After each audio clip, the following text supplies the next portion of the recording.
God, And, dog. and I remember I was like, man, It was 1923 when they made this film. it was 1923 when they made it. I'm looking at it now. It's 3 hours long, dog. 3 solid hours long. And let me mind you, this is 3 hours with no Batman, no Flash, no Superman, no Iron Man, no Thor, no Thanos, no Ant-Man.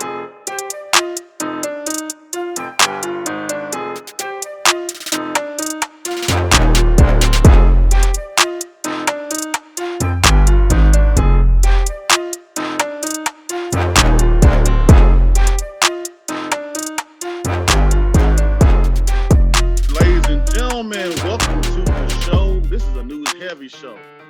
Just Acting Up Show. I'm your host, your boy Joffrey. We in this thing with the Santa Claus beard and all up in there. You see this banner right here? That's So I right. had yeah, man. Had the banner. Had the Vienna White, that bad boy right there. Or Kiki Shepard. We ain't gonna rub on no log around here. Welcome to Just Acting Up Show. Like I said, Joffrey's in this thing. We got Big Chris up in this thing. What's up, Chris? What's up? What's up? It's your boy, Big Chris, the mad scientist. Who ready for some turkey? Man, Yeah. that boy said, being ready. Mike, what's up, man? You ready for some turkey? No. Shout out. Shout out to all the people that's going to Whataburger and Burger King and McDonald's and who else? Golden Corral. That's tired of the turkey in every year. I am. I'm one of those people. Well, good morning or good afternoon or good evening to you. Yes, Throw indeed. them leftovers away. That boy Mike said we're gonna hit a Boston market after this, man. I'm tired of y'all dry ass turkey. Yeah, I'm tired of that. Then people don't clean their houses neither. They be the first ones cooking up a feast. If your house ain't clean, you want everybody to come over there and eat. You know, speaking of, there was a public service announcement that went out by Miss Shirley. I just want Miss Shirley to tell y'all. Really quick. I said I wasn't going to say nothing. Oh, but something needs to be said. We are asking all friends and family if you have a cat or a dog with no boundaries. We are asking you to refrain from bringing any food dishes this Thanksgiving. We've been throwing away y'all food for years. We've been throwing y'all food away for years because we know that you let Mr. Buttons lick his butt on top of the stove. We know that you let Fluffy sleep with you every night. So you got the hair in your clothes. You got the hair in your hair. And it's pieces of bits and pieces are falling down from your clothes and from your hair into your dishes. For years you done brought deviled eggs covered in cat hair. Cat hair dressing. One year we had cupcakes with a sprinkle of cat hair. We asking you to not bring any food dishes. If you just got a specialty dish in your spirit for this season, save it and feed it to your children. Because they used to doing all that. We're not doing that. We're not doing that because it's nasty. Oh man, y'all know we crazy up in here, Just Acting Up Show. We got a lot of stuff going on for today. We're gonna hit the news heavy. It's been a news heavy related show. Kyle Rittenhouse, woo, football players, woo, Biden, woo. But don't worry, we still gonna be bringing the funny to y'all. We're gonna talk about some entertainment news, new TV shows, new movies that's coming out, Ghostbusters, King Richard, all that and more. And who's been acting a fool on Just Acting Up Show. Y'all stay locked in. Let's go.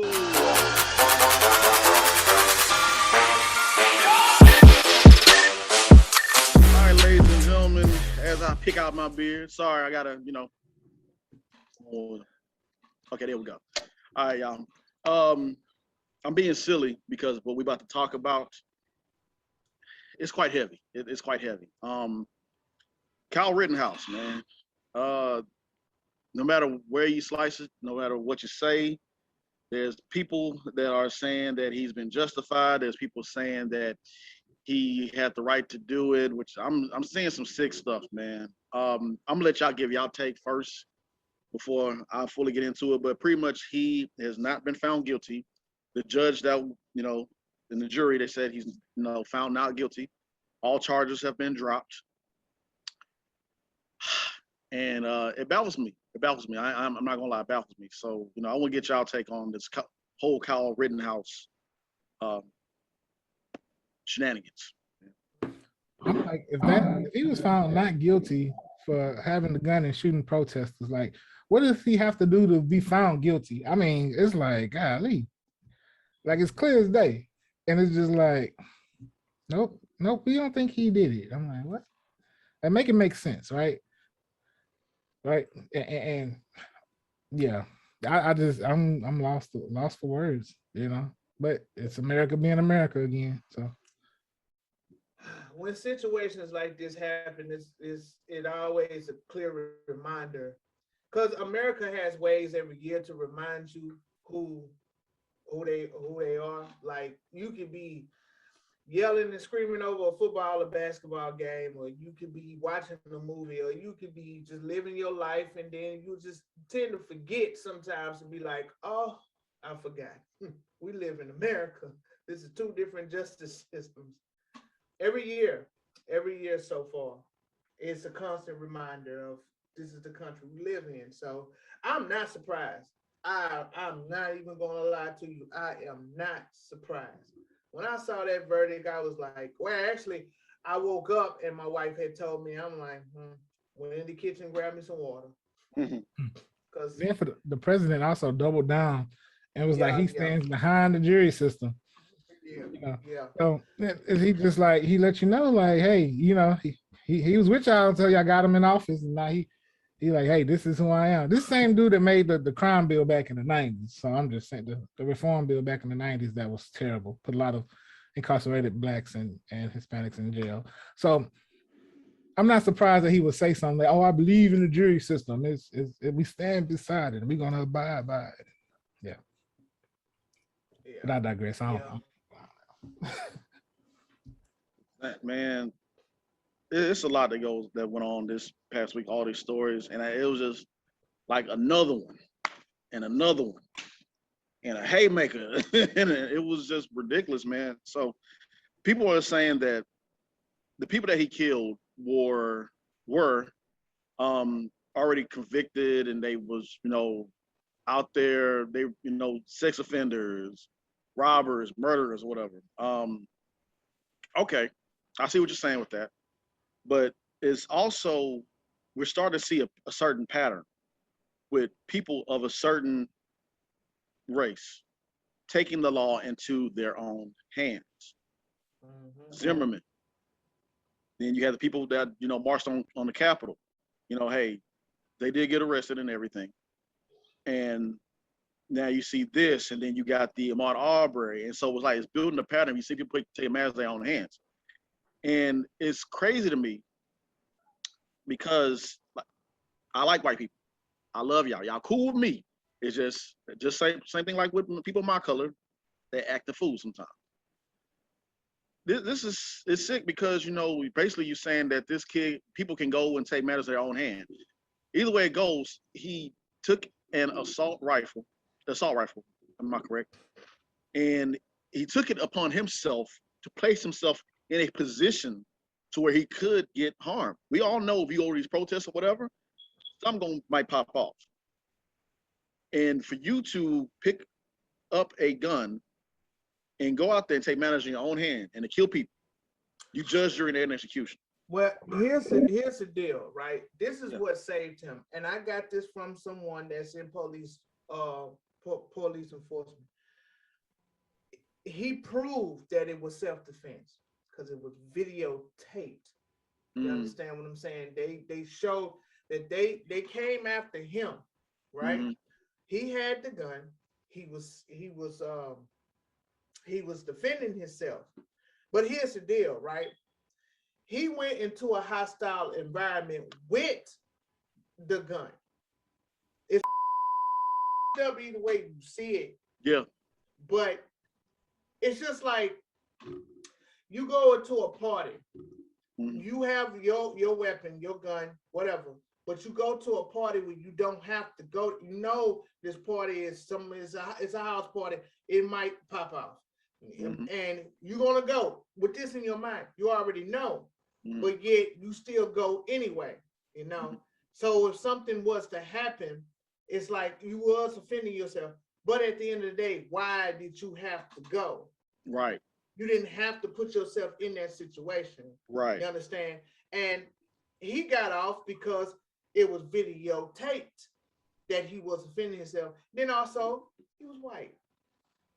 He was white. So, you know, when it's so sad, but when Black people do things, we go, man, he did this, he did that, and this, and he Black. Oh, he going down. We put the tax behind that, you know. Right. We always put that tax behind it. Like we ended it off like, oh, he Black. Oh, he definitely going down. Yeah. So he had ways of proving that it was just a whole court circuit with it all. Like this man picked out his own jury like on a raffle, some shit I have never seen. They had the actual tumble wheel and put your hand in the hole and say, okay, cool, I got this. Like it was Secret Santa. They actually did Secret Santa in the courtroom before it was time to do Secret Santa. That's unheard of. Yeah, man. Yeah. And then there's something with that judge situation was strange as well. I think there was even rumors that he may have been related to the judge some kind of way.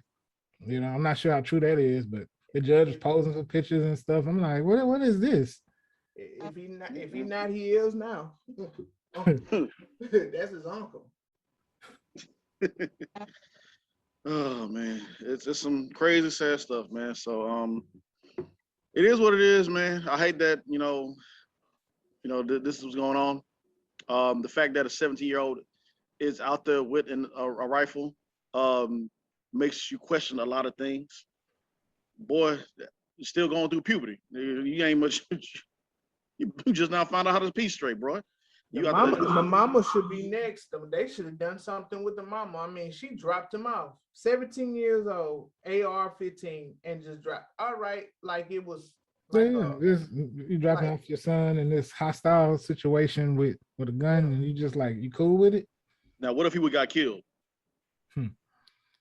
That'd have been on her. But trust me, man, 17, she would have got charges too, if she was Black. You know. I would encourage them on the way. Let me stop. Okay, that's a whole nother topic. Man, I'm just saying, what were y'all doing at age 17? What were y'all doing? I damn sure didn't have no AR-15 going into no damn. Hell no. Hostile environment.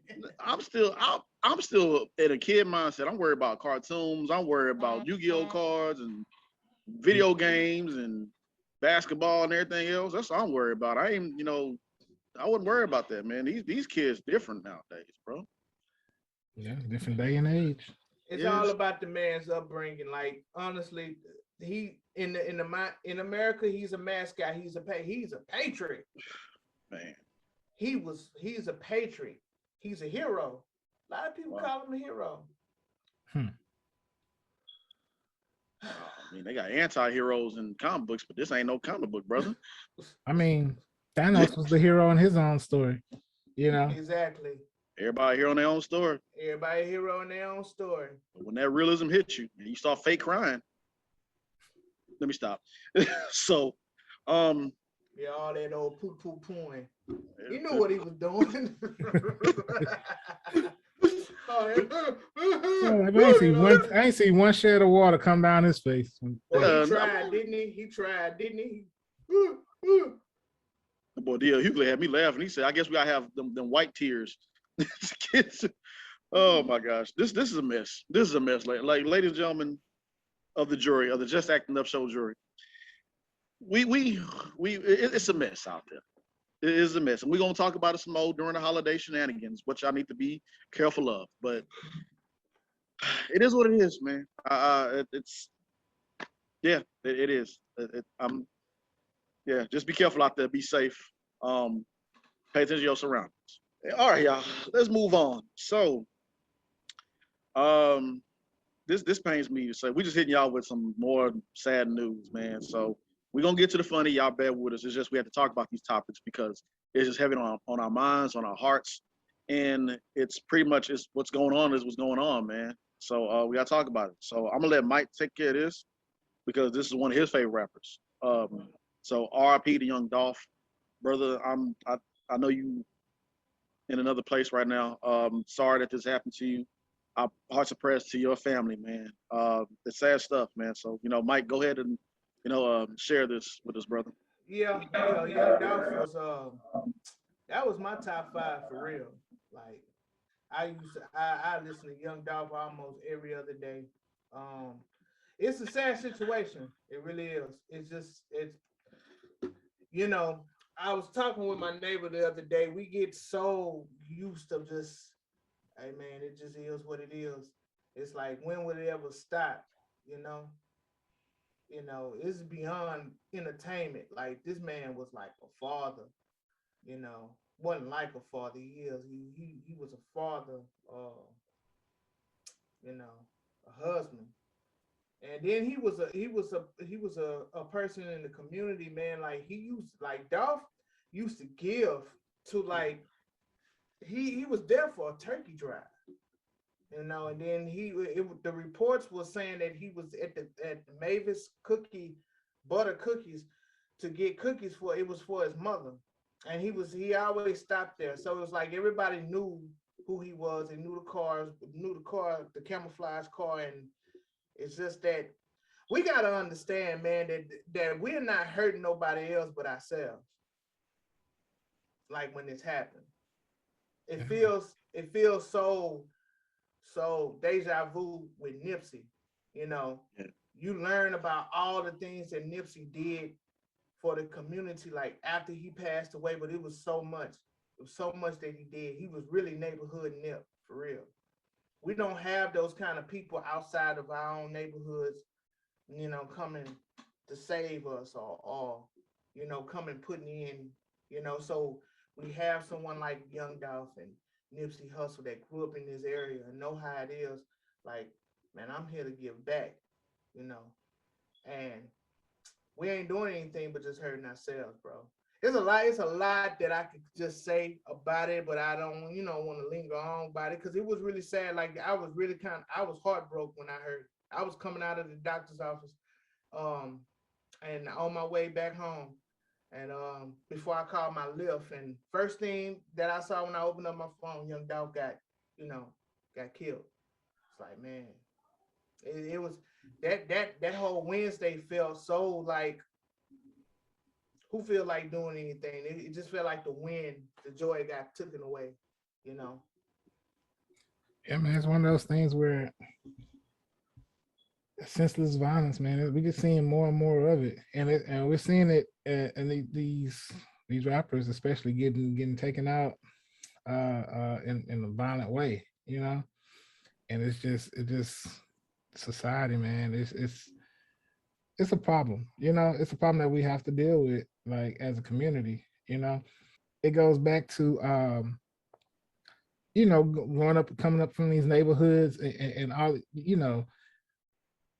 the life, nothing against Young Dolph. I'm not trying to talk ill of the dead or anything, but he made a certain type of music, right? That fostered a certain type of lifestyle.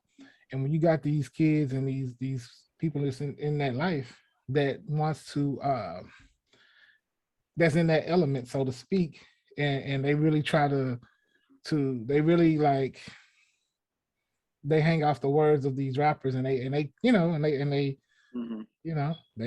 he had to ride around. He wrote in his city. He rode around with a bulletproof car. They said, I guess. No. He got shot. Because this was his third time getting shot, and unfortunately, this is the one that took him out. His first time, he came out with an album called Bulletproof, and the first song on there was 100 Shots. He was at a concert I think it was in North Carolina, and he had a bulletproof SUV, and he got shot 100 times. and he walked out unscathed because he spent like 300,000. Because these rappers got to ride around in bulletproof. I mean, I mean, look at the entourage that Drake has to. People laugh at that, but he got ex-military. yeah, I mean, especially in this rap game, you know, you have to move a certain way, especially if you're a street rapper. You know what I'm saying? Because these cats that's out here actively in the streets, they gonna come for you and come test you. So you have to move in a certain way. And like I said, it's a lot to unpack. I can go into with just different stuff with this music thing and this rap thing and the street life. But it's just I don't know, man. It's got to stop. Like it's like where does it stop though? You know, what do we do to stop this from happening? Like I don't know. But the net of it all, to me, it spreads out more than just rap or rappers, you know, True. because it's the hate and the envy that we have amongst each other. Like rappers getting killed at a high number. It seems to be, and it is, and I'm not saying that it's not, but you can't be a certain person because when you have money, right? You have money, but then that's one thing of being in the public eye. Because think about it, Terrence, before Young Dolph passed away, Terrence J got shot. This is Terrence J. But they tried to rob him. They tried to rob him, but they shot at him when he left. When when he fled. Yeah. This is Terrence J. This is 106 in Park. This is no rapper. He never no gang no none of that, bro. It's 106 in Park. You know, with those two scenarios though, I think it's like okay, that rap stuff, that's on the street stuff. But I think the Terrence J, that's more so it's also a thing going on with the have and the have nots, right? Right. Yeah. And especially with COVID, a lot of people lost jobs, a lot of people are on hard times. So like you keep hearing about all these celebrities getting their houses broken into or trespassing. People, trying to get some bread any way they can, So people are it's the have and the have nots that's going on, and we seeing all that come together and being put on the forefront. Sad stuff, man. But Sad stuff. But you're right. The real question, Nipsey. Okay, let's be clear, because I had to correct myself on this. He didn't live in Memphis. He lived in Atlanta, and he was only in I'm saying it wrong, but Memphis. He was only in Memphis because of Turkey Drive that he was going to have for the city. Now, giving back to the community, because Nipsey was in his own neighborhood going to his own shop. Yeah. Same thing with Young Dolph. Yeah. That's the real spit in the face. Like this man was here giving back to the city, giving back to his neighborhood, and he got killed. So it makes you kind of like, it's funny to say it because we done said it plenty of times on the show with Uncle Leroy from Next Friday. I got my money and I got the out. But Uncle Elroy, Uncle Elroy. But now when you look at it now, it's like Uncle Elroy was on to something. Or was he? Because it's hard, man. It really is hard because you remember when you was in that situation, the struggles. We all done came from it. You know what I'm saying? And you want to give back. You want to do that. Young Dolph said it in many interviews. He was like, man, I used to walk down the street and I'm from sleeping on the floor. And he was like, man, I just wish somebody could just give me 20,000. Just throw a dub at me. Just throw some money at me. And then once he got in his position in his life, that's what he started to do. We all had that because we come from humble beginnings. Right. Like, we know how it is. So we sympathize with people that are in the struggle. You understand? But it's like now you do that, you give back. It's like you risking your life trying to help others. That's why I said we all took a L. Everybody in Memphis City, they took a L when that man died. Because he was helping people through his music. Because it showed you could break a generational curse. You understand? Yeah. So it's that stuff, man. Like, what do you do? Like, how do you go about doing it? Because if you don't give back, then you're selfish. It seems like you're selfish. Right. That's why you got to move, like, especially if you're in entertainment.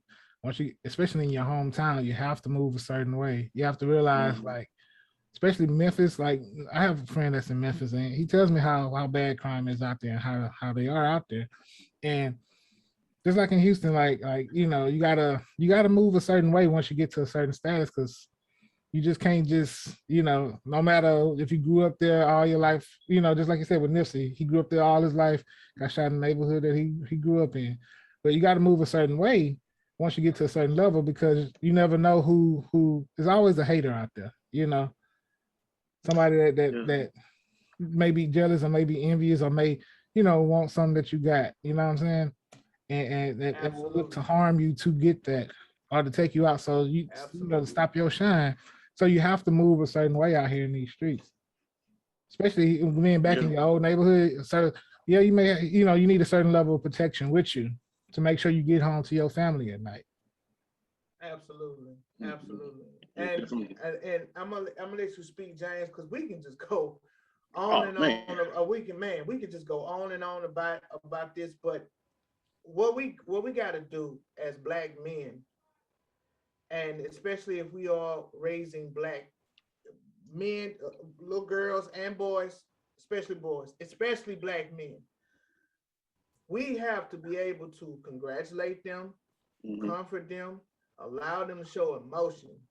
Okay, we have to be able to praise them, uplift them, grow them, instead of then, because here's the deal. If you don't grow up with self-worth, then how would you give worth to other people? You wouldn't care about that person's life because you don't care about your own. Because there is no way in God's green earth, bro, would a person that care about themselves go commit a crime that's going to put you in jail for the rest of your life. True. All of us, we care about ourselves, because if we didn't, we wouldn't be here. We wouldn't be doing this platform. We wouldn't be, we'll be behind somebody's system, or we'll be dead, So we got to be able to tell our kids, give them their self-worth, let them understand that mommy and daddy, we see you. We're going to give you all of the tools that you can to become a self-respecting citizen, self-respecting person for yourself, and then the next generation that comes after you, because it starts at home. You understand what I'm saying? So we got to start doing that. We got to start doing it, because if not, the cycle is just going to continue to keep going, and it's going to be more rappers, because that's where the hate comes from. That envy and hate and jealousy is a very strong spirit. Yeah, it is. Oof. You're right about that, brother. You hit the nail on the head right there, man. Yeah, both of y'all did. Well said. Well said, brother. Well said. Yeah. Whew. Like I said, y'all, we apologize for starting the show off like this, man, but it's like it's heavy on our minds, heavy on our hearts.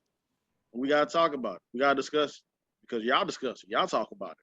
And so, we appreciate y'all for coming to this platform to get our thoughts and ideas on these situations, and, and laugh a little bit. Yeah.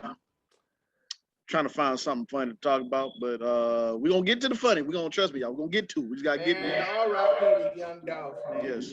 R.I.P. to Young Dolph. God bless his family. Yeah. Keep him in your prayers. Yeah, man. On another note, Kamala Harris will be acting president while Biden gets a colon. What was he getting? I think it already happened. He got a colonoscopy. Yeah. Yeah, that's 10 times fast. Colonoscopy.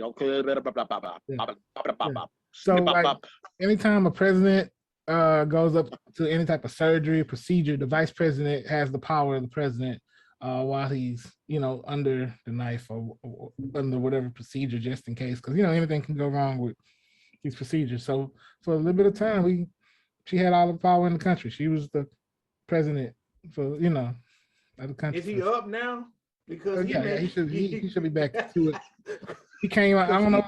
He obviously he must have still been on his meds, because he released that statement. But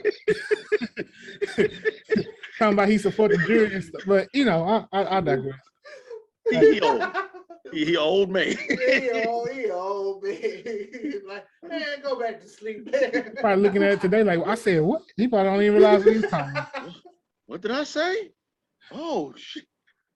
I need to go talk to the people now. You lay down. Get as much rest as you can, sir.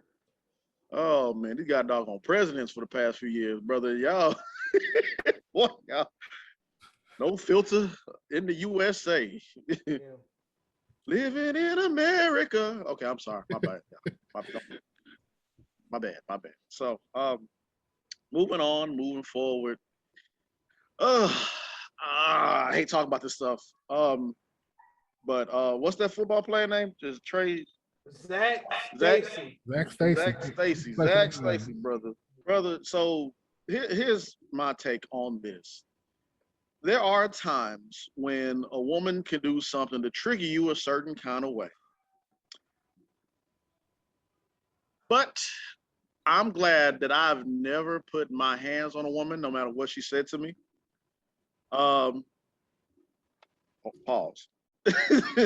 But sorry, I'm not trying to laugh at it. It's just the fact that, you know, it's some sickening and sad stuff, man, because I always been taught, and I always told myself that I don't want to put my hands on a woman because I don't want to go to jail. I don't want to put myself in that situation.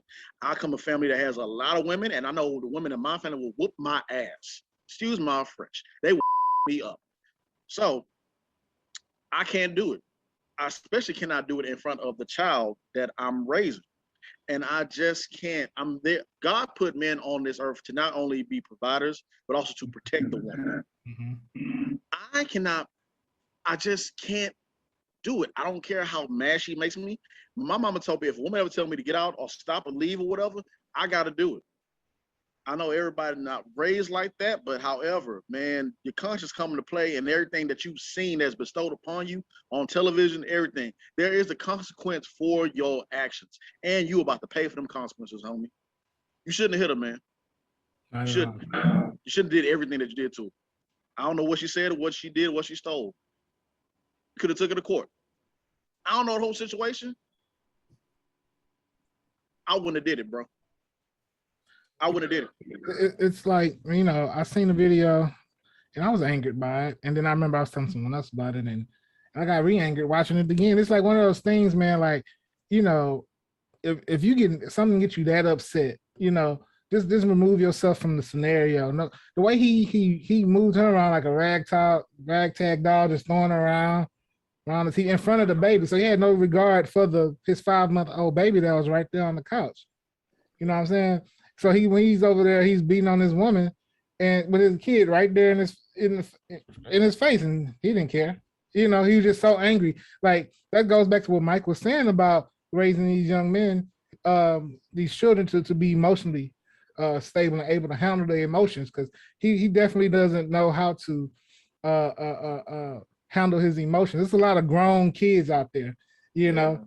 Because that's a boy. That's not a man. You know what I'm saying? He don't know how to handle his emotions to the fact that you're gonna put your hands on a woman like that, like do all that stuff. Like, man, come on, man. Like he needs his butt whipped. Like for real. He deserves anything that happens to him. And let's be honest, guys. This wasn't the first time. This is the first time he got caught on camera.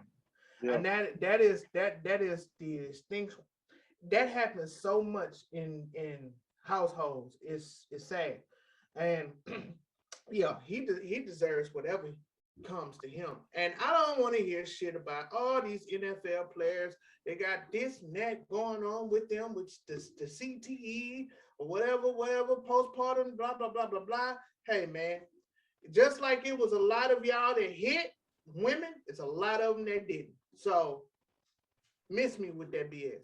Yeah, there are things in place for you to go to get yourself checked out, to, you know, and I don't want to rush the show going to the balancing act, not doing that. But what I'm saying is that you can be able to control yourself. I have gotten into arguments with my wife. I go take a walk, or I just go take a drive, you know, or I just go and play on the game. get my mind together, because you can say things that you really don't mean in the heat of anger. Yeah. You know, and for me, it never came down to that point. Not to say that I'm a saint, but that has never came across my mind. So, yeah. Dude deserves whatever he get to him, and I mean, the thing is, man, like I said, back to what I said with the young Dolph, it's too late now, because you finna spend a good chunk of your life in jail figuring out what went wrong, and you know, just the ripple effects is gonna go down to the kids, because kids, as small as he is, he felt that. Yeah. And then that video surface online, and then it's like, well, when the kid get older, he sees his father doing something like that to his mom. And then and so now he gonna hate you. You gonna hate his guts. It's already right there, man, in their mindset now, and it's that's why it's so sickening and disturbing, bro. It's like, man, so here it is right here on the Just Acting Up show. To men and to women, do not hit your spouse, your girlfriend, your boyfriend, nothing like that. That's too much, man. Don't do that. That's enough.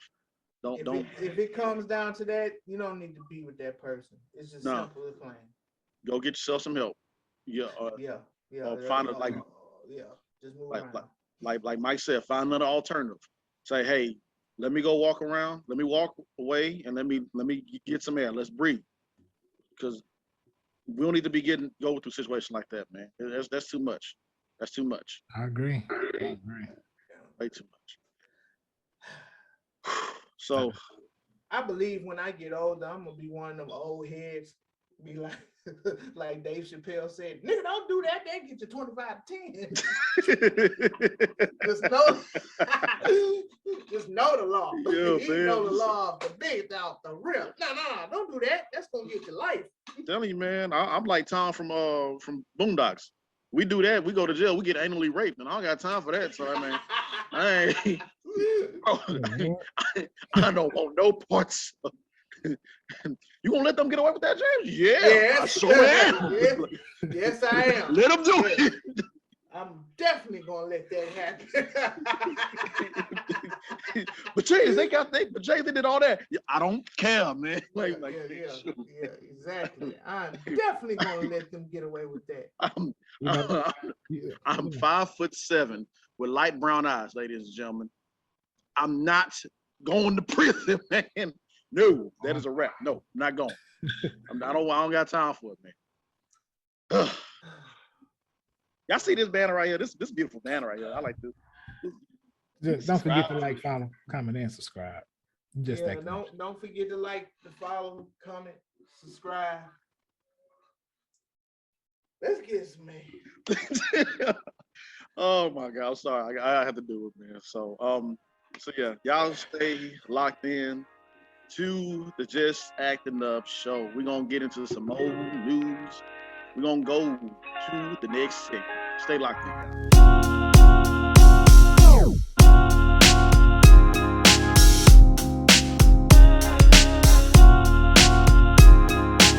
All right, we are at the critics' corner. Chris got his now what Chris, what is this we got right here, brother? What is this? This is my proton blaster. Ghostbusters. Oh no. You know, I'm excited about some releases this week. Go ahead. Start the statement. My bad, y'all. It's all good, bro. Hey man, that's when you know. That's when you know you're a fan, man. If you are a fan and you want to talk about more stuff like that, like Ghostbusters, like other movies, like other TV shows, come on down to Joffy's VIP room. I'm sorry, I'm getting a visual. I'm getting a mental visual of Uncle Elroy, because Mike said Uncle Elroy earlier, and now what you did. Then with a drop where I said, top that barbecue place down by the street, you eat more sauce, you eat meat. Bring your big ass on down to Bros Barbecue. Get more sauce, you get meat. Barbecue tastes so good, make you want to slap your mama. Oh my God. Y'all check out Joffy's VIP room, where we do an in-depth analysis of your favorite TV shows from yesteryear, from the 80s, 90s, or movies from the 80s, 90s, 2000s, all that and more. Joffy's VIP room. Check it out, man. And while you're here, don't forget to subscribe to The Just Acting Up Show. Mm. We talk about entertainment news, events. Everything. Yes. YouTube, Uh-huh. IG, Talk about Facebook, it. Twitter, Wow. all that and more. The whole team. Just Acting Up Show. I like how I did that right there. I didn't even have to look. I know, Like, got that was the red and dope. white Like, going. what? That finger placement, boy. Yeah. Y'all check us out, man. Check us out, man. Check us out. So let's go ahead and get into this. Let's start this off first, since Chris already had to set his photon blaster on stun, or just go ahead and go ham like he wanted to. Ghostbusters, bro. Tell us about Ghostbusters, Chris. Have you seen it yet? I know you haven't seen it yet, have you? I'm gonna see it tomorrow because I ain't afraid Okay. of ghosts. You know, as a kid, I was always a Ninja Turtle and a Ghostbuster. So I'm here for this. I got really excited because once the cast came out, the original Ghostbusters came out, did an interview, and they had said that this is pretty much connected to the main story. So it's not a one-off like the new version, like the last one with like the one with Thor on it. I knew that was garbage. It was decent, but I heard it was decent. It was decent. I ain't gonna say it was garbage. It was decent, but this one is connected to the main storyline, and it's gonna have the original cast is gonna be in it, and it's giving new life to the Ghostbusters franchise. So I'm excited for it. R.I.P. Egon. Yeah. I am. One time. Yeah, Ghostbusters had a badass soundtrack. The old school.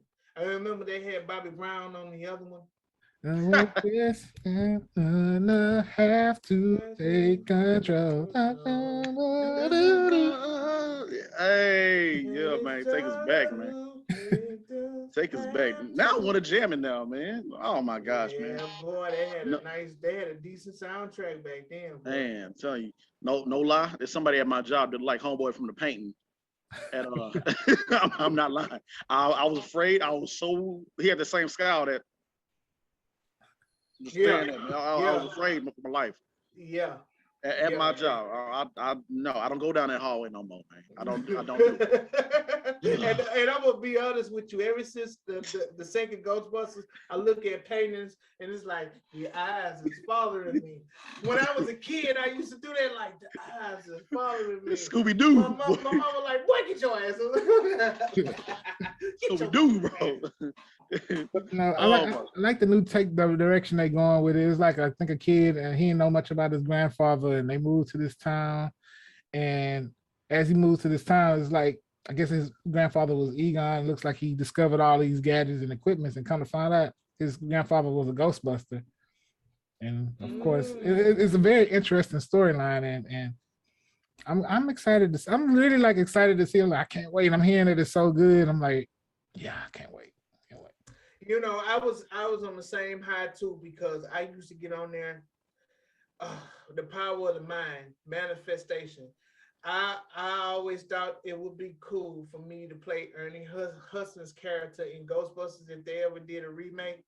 Yeah. And like that scene on the first one when they was going up those stairs, I could be like, now how many stairs we got? This is just the first one. Oh hell no, man! I'm down. Ernie Hudson was funny. Like in those classes, my favorite moment from him back in the day was when they got arrested. He's like, "Man, look, I just work for these guys." Well, Ernie, POP holding it down. Oh my gosh! So yeah, man, y'all check out Ghostbusters, man. I'm gonna check it out as well too. That, and you can also watch Will Smith's new movie, King Richard, about the father of Venus and Serena Williams. That is out right now. It's on HBO Max, or you can go to the theaters and check it out. I'm gonna check it out. I'm gonna watch it, man. You know, when Will Smith was in his bag of acting, Will is a dope actor. I think he should have been got an Oscar for Ali. He did Ali. Pursuit of Happiness. Even though Pursuit of Happiness, they didn't really follow fully what happened in the book. I think he should have got Oscar for that as well too.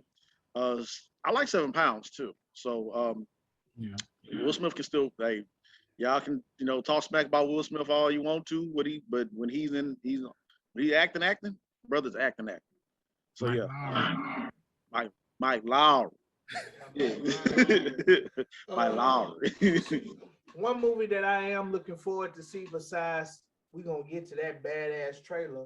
Oh yes. But Lady Gaga and the new Gucci, they doing the House of Gucci. House of Gucci. Yeah. House of Gucci. Man, I want to see that. And shout out, man, Lady Gaga, man. It's like she's so inspirational because she was a singer. And it's like, damn, she really can act. She honestly, truly can act. So I can't wait to see that. And Al Pacino is like, man, Al Pacino is like my top 5 for real. And acting, bro. I'm not surprised Lady Gaga can act because she's so animated in her persona. That is true. And extra, you know, it's a character in itself. So I'm not surprised she can act just based on that alone. I'm kind of late to the show with Lady Gaga's acting. It's like now it's like I'm starting to appreciate it more because I'm like, wow, she can really act.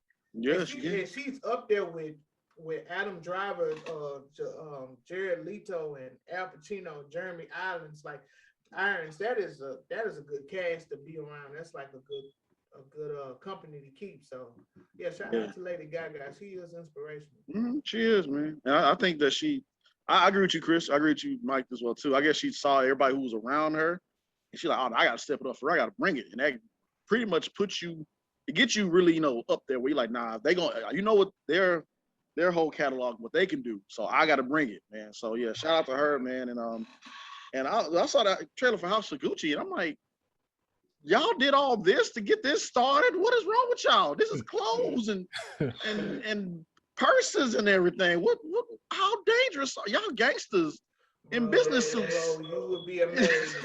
You would be amazed. I got educated in bundles, hair bundles. I need to open up some hair spot that sell hair. Well, you know how much a bundle costs of like that Brazilian weave? Man, that's like $1,000-something. That's just one bundle. Man, look here. Let me tell you something. Shit, man. You find I'm about to say, you find somebody who give me the real hair plug, right? Yeah, give me the real. We'll be like Narcos. Every time Narcos. Yeah, man. You know, Mike, you got me on that Narcos too. I mean, I started watching Narcos and I Mexico, and I was just like, dang it, got hooked. Yeah, this show's crazy. Yeah, you'll get hooked. That's the only show that I can say I can watch subtitles and be comfortable with it because I'm focused on it. Like, god damn. And I'm keeping up with it too. El Chapo. Yeah, that El Chapo something serious. Man. I was like, damn. That's a good show. That's a good show. I don't know if that's the last. I think it is. They said it was the last of it all, but who knows? I mean, how many more Narcos can they make? They just keep going on and on and on and on and on and on. Well, while we're on the topic of Narcos, Ghost season 2 drops this week as well. Saturday today, right. Comes out on Sunday. That came out. So I know a lot of people anticipating that 50 Cent and his Starverse that he has going on over there, a Powerverse as they say, the Powerverse. And I gotta get on it. I didn't feel like I believe after Power, I was like, okay. I have time to breathe. So I haven't got on the first one, the second one, and the Raising Cain. I haven't got Raising Cain, and I haven't got on that one. And BMF, man, I've been hearing so many people talk about that, bro. That too as well. Yeah, it's yeah. I mean, he's putting out good. He had to go off on. He went off on Stars the other week because they had dropped the I guess the last week's episode was supposed to be delayed, and they had released it early for like 3 hours. Somebody pressed the button early, so he kind of called them out publicly. It was like, hey, somebody needs to get fired because this is not supposed to happen. Because they wanted to line it up with the finale of BMF. It's coming out the same day as the premiere of season 2 of Ghost. So got to be more careful. Got to be more careful. Janet Jackson got a documentary. Well, it's not her documentary, but I seen it. It's on Hulu. I was gonna click and press it, but I'm like, no. Malfunction. That's the name of it. Exploiting the blacklisted claims You know, with the boob. Oh yeah, Yeah. I actually forgot about that. Yeah, the boob. I was like, y'all about this? How long are y'all going? And see, it makes me laugh because I'm like, sometimes you can make a TV show about almost anything. Can Yeah. y'all give us a shot, please? Because I'm just saying, you're gonna talk about somebody's titty. The Please. Just Acting Up show needs to be on a TV show. Yeah, it's like, what are you gonna film or talk about leading up to that, or like you gonna talk about all the other? I guess you're gonna talk about everything else that happened leading up to these Super Bowl situations where things didn't go right. Then they bring it back to the titty. I don't know how many episodes it is, but I don't know if it's just a big documentary, but it's all about the titty. It's called Malfunction. It's like, what? I mean, it's like, yeah, it's just like, I know I'm not the last person. Like, man, didn't Miley Cyrus show her boob? Why do a black titty has to be so comfortable? Like, yeah, I mean, it's like this happened. I mean, they it's ready like to go to war over this shit. over a titty. Over this.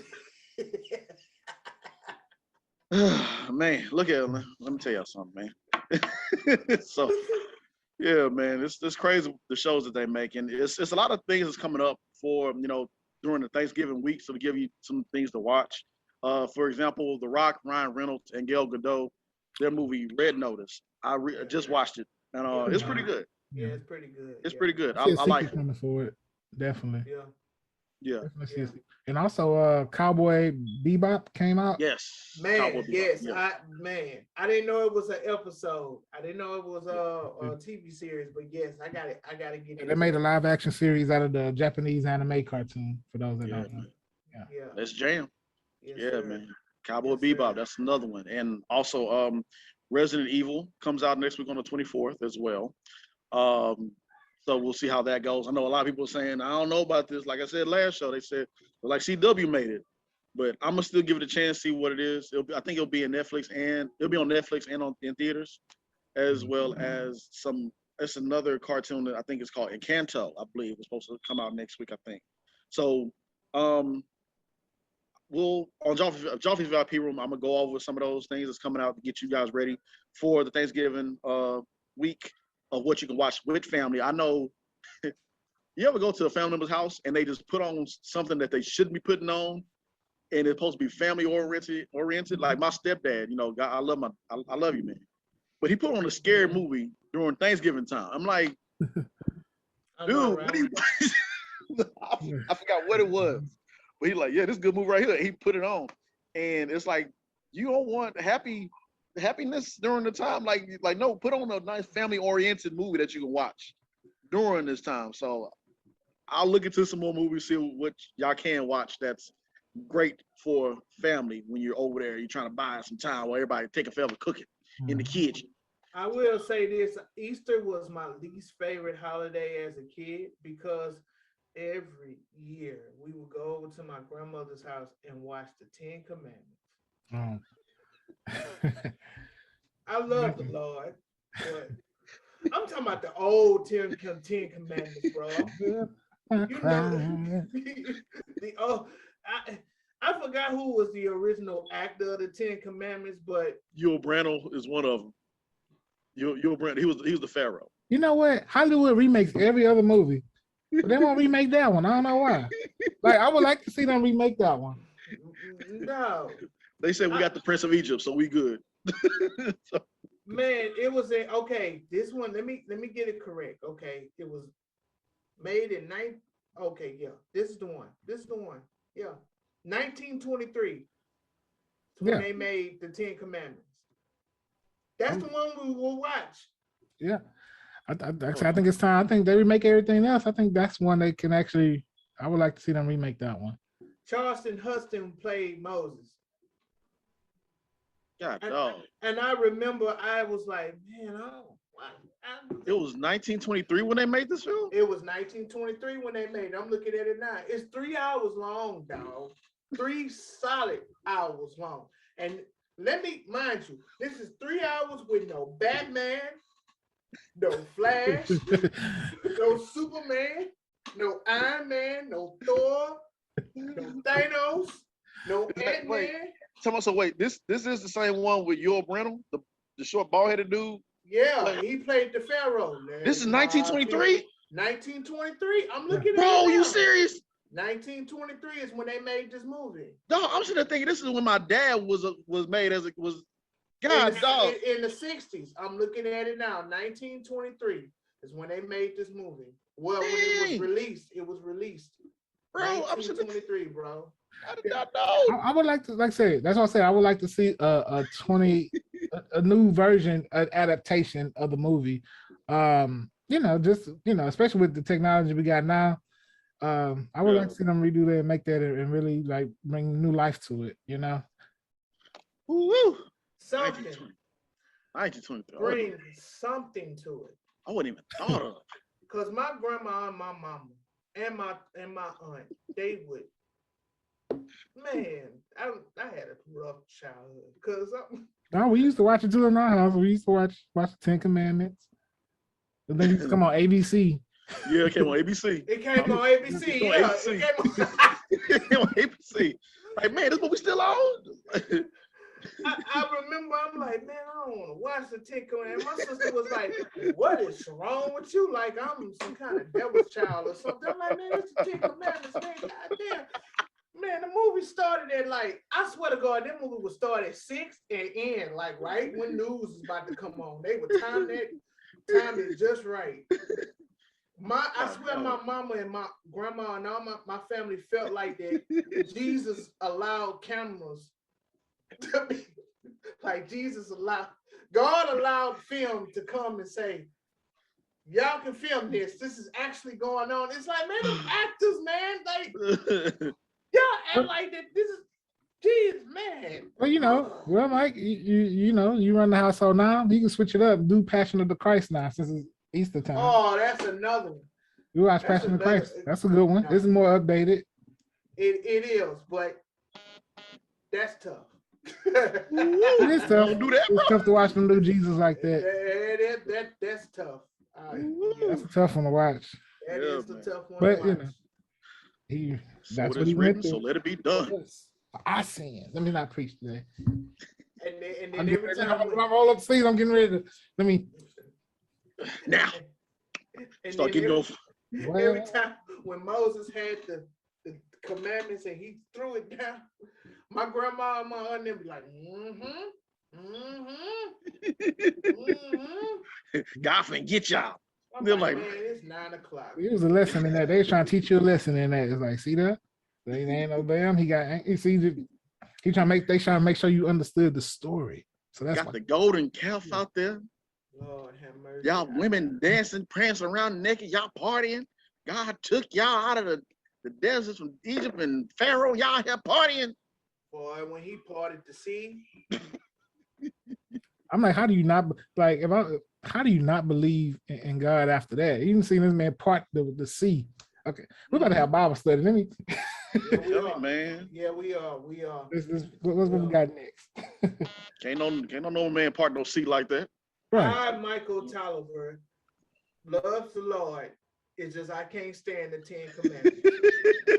It just was too long. I love the story. I love the Prince of Egypt. I love the soundtrack with Mariah Carey and Whitney Houston. It's just the 10 Commandments. I don't like the 10 Commandments. The movie. Let's be clear. The movie. The one that was in 1923 with Charleston Heston and John Wayne was in it. Woosah. I used to get ass whoopings because I didn't want to go see it. I'm done, man. I need to go talk to my mom. So I got something to talk to you about, Mama. Mama, we need to talk. All right, y'all, man. So before we get into the to that trailer that just dropped, I want to give a shout out. Well, I don't know this man, Delroy, my boy. I take it back. Sorry. 10 Commandments was made in 1956. 1950s, but still, shh, man. God dog, man. Still, man. Like, man, wasn't even thought of. That's a story that's timeless. Oh gosh. But yes, Delroy Linda I'll talk about Delroy and then Scarlett Johansson. So Delroy Lindo is pretty much has been picked by Marvel to play a certain character in the upcoming Marvel Blade MCU movie that's gonna be coming out soon, and I love it. I love it. I love it. I love it. Delroy is a he's a. I remember the first time I saw him in Crooklyn. That's when the first time I saw him, and he's been holding it down ever since. Man, Delroy's a great, phenomenal actor. Five Bloods, everything he's been in. He always brings that. I'm sorry, because now every time I think of Delroy Lindo, I don't know if y'all ever watched it. I never watched the show before, but it was a certain scene from I think it was The Good Wife or The Good Liar. Yeah. Chris, you might know what I'm talking about. With the news anchor was saying, "Can he say the N-word?" And that one face expression I see Delroy with is going like this, pointing to like you better like go ahead and say it. Like it's so classic. But anyway, I honestly truly thought that was real up until no, it wasn't real. It wasn't real. It wasn't real. But it's just funny because Delroy brought out like he go ahead and say it. I'll post it one day, and you all see. But shout out to Delroy Lindo for everything he's accomplished. Glad he's in the MCU, and I'm looking forward to that Blade film when it comes out. Mahershala Ali. I think he's probably gonna be. I think he's gonna probably be Abraham Whistler. I'm counting on it. That'd be dope. You know, that's if y'all don't know, that's the old guy Blade's mentor. I think that's. Yeah, I think he is gonna be Whisper. I think he's gonna be Whisper. Yeah, that's gonna be dope. And shout out to Scarlett Johansson. We all know the whole fallout with Scarlett Johansson and the Black Widow and how she wasn't getting her full royalties. Mm-hmm. Some people was like, man, you got your money, sit down somewhere. Some people were like, no, she need to, pay her what she's worth because everything that went into that film, hey, despite the way how you feel about the film or not, her and the House of Mouse, Mickey, the gangster that he is, hey, man, everything's been patched up. Everything is good. Kevin Feige made the announcement yesterday saying everything that Scarlett Johansson does behind the scenes. And now she's going to be at the helm of a new Marvel installment that's going to be coming out. I'm not sure when. They're going to be working with each other, Kevin Feige and Scarlett Johansson. So, yeah. So, yeah, top secret. Like everything else is in Marvel. Like they always just teasing us all the time. No, it's kind of hard to have this top secret. Because you know how many leaks, leading on to what was next, what we're going to say, the Spider-Man. Do you know how many leaks is out right now? It's like more leaks than it is in the old house. Man, you know what? I'll say this, like on top of those leaks and everything, these people editing skills are dope. Like bro, like y'all really, for everybody who's doing these editing skills with these trailers to make some things seem real, or something that I don't know what's real or what's not, which is I applaud y'all unless you look through, who's doing what or whatever. So I applaud y'all. I will actually advise y'all to take your skills to South Beach. What I mean by that is take your skills and apply it to your own projects because y'all missing out on some money that y'all really could be doing. They really are because I done been bamboozled so many times. I honestly thought that that's coming out. What? Then I read the comments saying, I too got fooled. I looked at the comments like, damn, that's not real. But can Marvel really hold it down and have a top secret project without anybody knowing? No. That's why they do. Out. That's why they put out so many different versions to kind of deter people. You don't never know what's gonna be the version that comes out or which one was real. I see these even in their trailers, like I don't know who watches these trailers so heavily. They catch like the most minute thing. Like they had the new trailer drop last week for Spider-Man, and they caught the part with the lizard. They like, look how he's moving. He looks moving like he's getting punched, but there's nothing there. They're like, they probably edited it out. I'm like, how did y'all catch that? So people be on it though. They be watching Marvel like with a microscope. Man, I'm telling you. With a microscope. It's these people here. They just baffle me how they just pull these things off and they can just do this stuff. And I'm just like, dude, just use your that's dope, but use your talents to get yourself some money. I mean, you get your views and everything. That's cool. That's what's up. But you need to be on somebody's team, man. Cause like I saw one with the Batman trailer, and I'm sitting looking. I'm like, oh, like Mike, how you was saying. And I went back and looked. I'm like, oh, but that was really damn good, man. So yeah, so yeah, Then man. they'd take like scenes from other movies and put them in, and I'm like, hold up, I've seen that movie before. Nah, this is a fake one. But Awesome. you look at their views, it's like, man, they got like 1 million some views. So when you look at the views first, and then like, oh, this is the real deal. But then it's not. It's like, damn. But it looks real good though. Yeah, it looks maybe I very need impressive. Maybe I need to do some of that. Take some of these movie clips. Yeah. Hey man, you know. Say this is just acting up exclusive trailer. Put a bunch of old trailers together. We on the red carpet with Jamie Foxx. Jamie Foxx, how you feel? And Jamie Foxx is in a whole different setting that don't look nothing like. Oh man, yeah. Man, 2 million views, just like that. Boom, oh my gosh, man. So how everyone feels about the new trailer, the new Spider-Man trailer? Oh, yeah, that's fine. It's man, I like the way how they did it. I know it's gonna be one more trailer. I know they're gonna put one more trailer out there before December 17th, because they're always doing it in threes now. And I love the way how Marvel did it. Everybody's different time zone, like from overseas over here to East Coast, West Coast. I like the way how they set these trailers out at that time of day, because if everybody jump on when that trailer drop, the whole internet, that's a wrap. It's gonna break the internet. So it was smart how they did it. So yeah, I'm looking forward to it, man. I'm looking forward to it. There's a lot of people excited. The chiropractor, I was at the chiropractor's office the other day. He said, "Man, did you see a new Spider-Man trailer?" Like, wow, it was like Spider-Man gaining. I don't even remember how everybody was excited with the Tobey Maguire era of Spider-Man. I don't remember how excited people was. They are really excited with this. I think the Spider-Man's got better. Like Tobey was the first. Everybody was excited because it was Spider-Man. But then Andrew Garfield's, his was good too. He was good. He was solid, a little bit younger.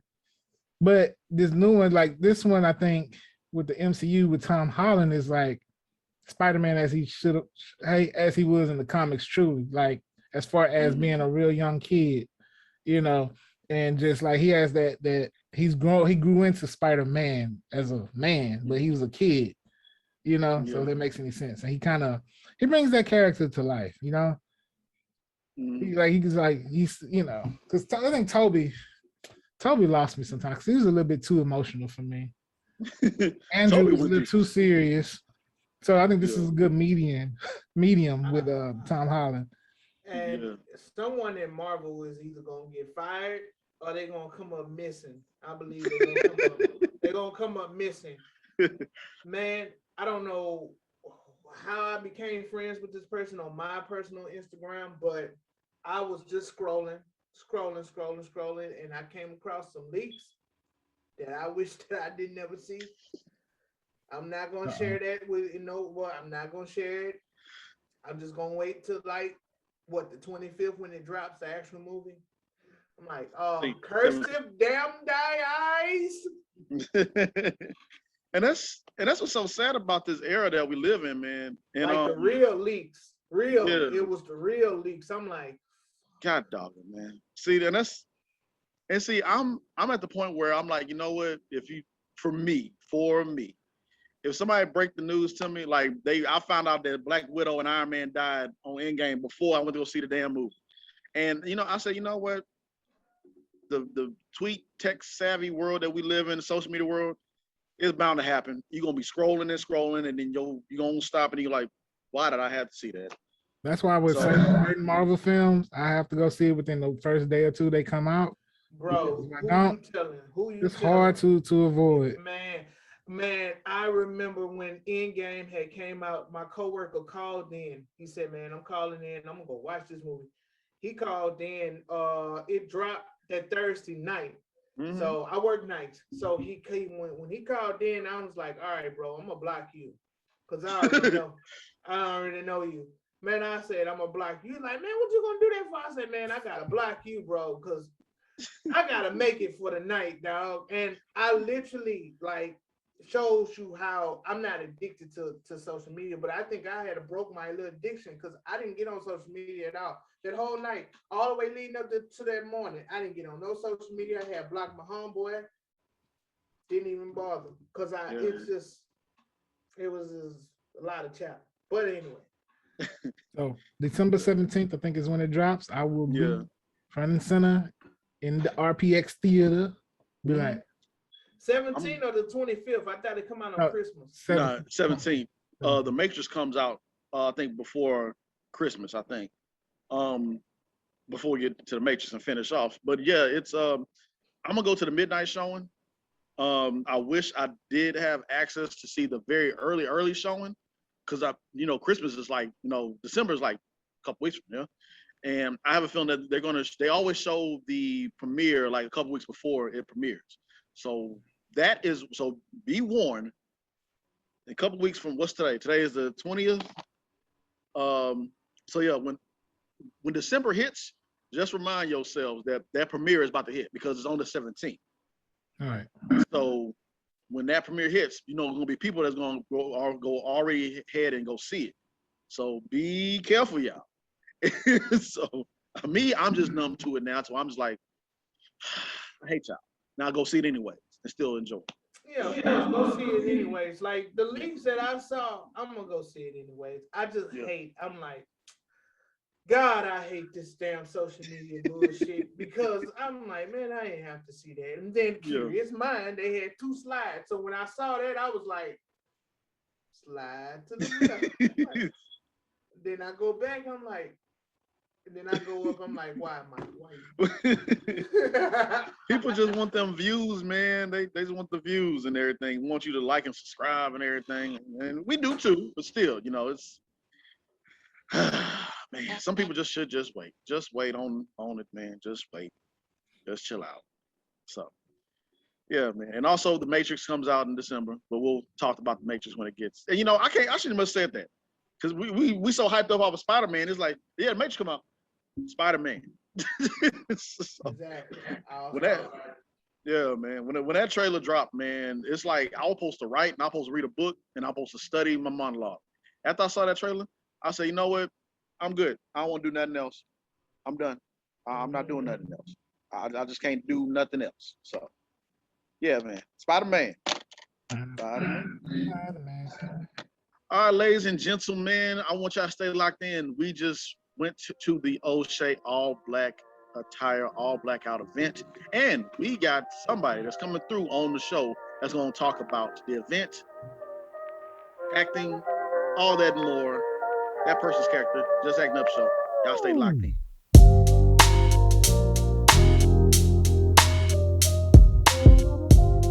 Ladies and gentlemen, we got somebody special from the O'Shea Words of Bullets team. Antrone Harris, what's up, man? Let's clap it in for this king right here, man. He is the O'Shea. Thank you for having me on the show. Man, we appreciate you, man. I know you're out there with your family. You staying busy, brother. We applaud you, brother. Hey, man, I'm trying, man.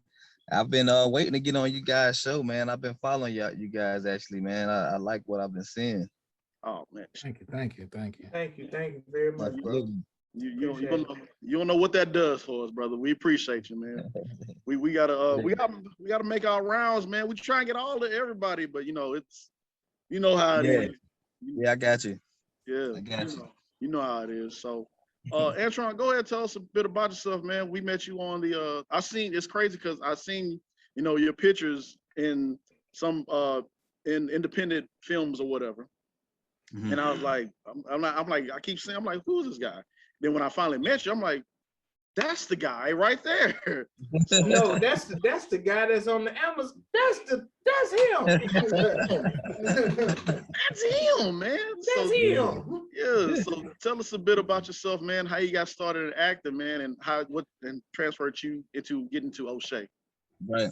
Well, actually, I'm from South Florida, and I have a football background. And I went to the University of Southern Mississippi on a football scholarship. After I finished there, I pursued the NFL, but that didn't work out too well. And so I relocated to Houston when I relocated to Houston, I had I picked up this little gig, you know, a little security gig, and I actually met a good buddy of mine. As a matter of fact, we've been rocking since, you know, since that the first time I met this dude. By the way, his name is Shannon Washington. Matter of fact, shout out to Shannon Washington, man. He's a local producer, director, writer out here in Houston as well. And he told me that he was a local filmmaker. He's like, hey man, you got a good look for the camera. And I was like, whoa, hold on, what you mean, bro? Like, what you mean good look for the camera? And he was like, no, man, I'm not trying to be funny or nothing like that, man. He was like, I'm a writer, I'm a director, producer out here. And I was like, seriously? He was like, yeah, man. Like, so you do like real films and stuff? He was like, yeah, man, I do independent films. He was like, matter of fact, I have a 24-hour film festival that's taking place this weekend. I said, really? He was like, yeah, man, you should come through. I said, okay. He was like, you wanna get on? You wanna be on the film? I was like, man, I never did it, but you know, I'll try it, you know. So I think it was a Friday night. He gave me his car. I got home and I was just chilling at home, man. I ain't had nothing to do.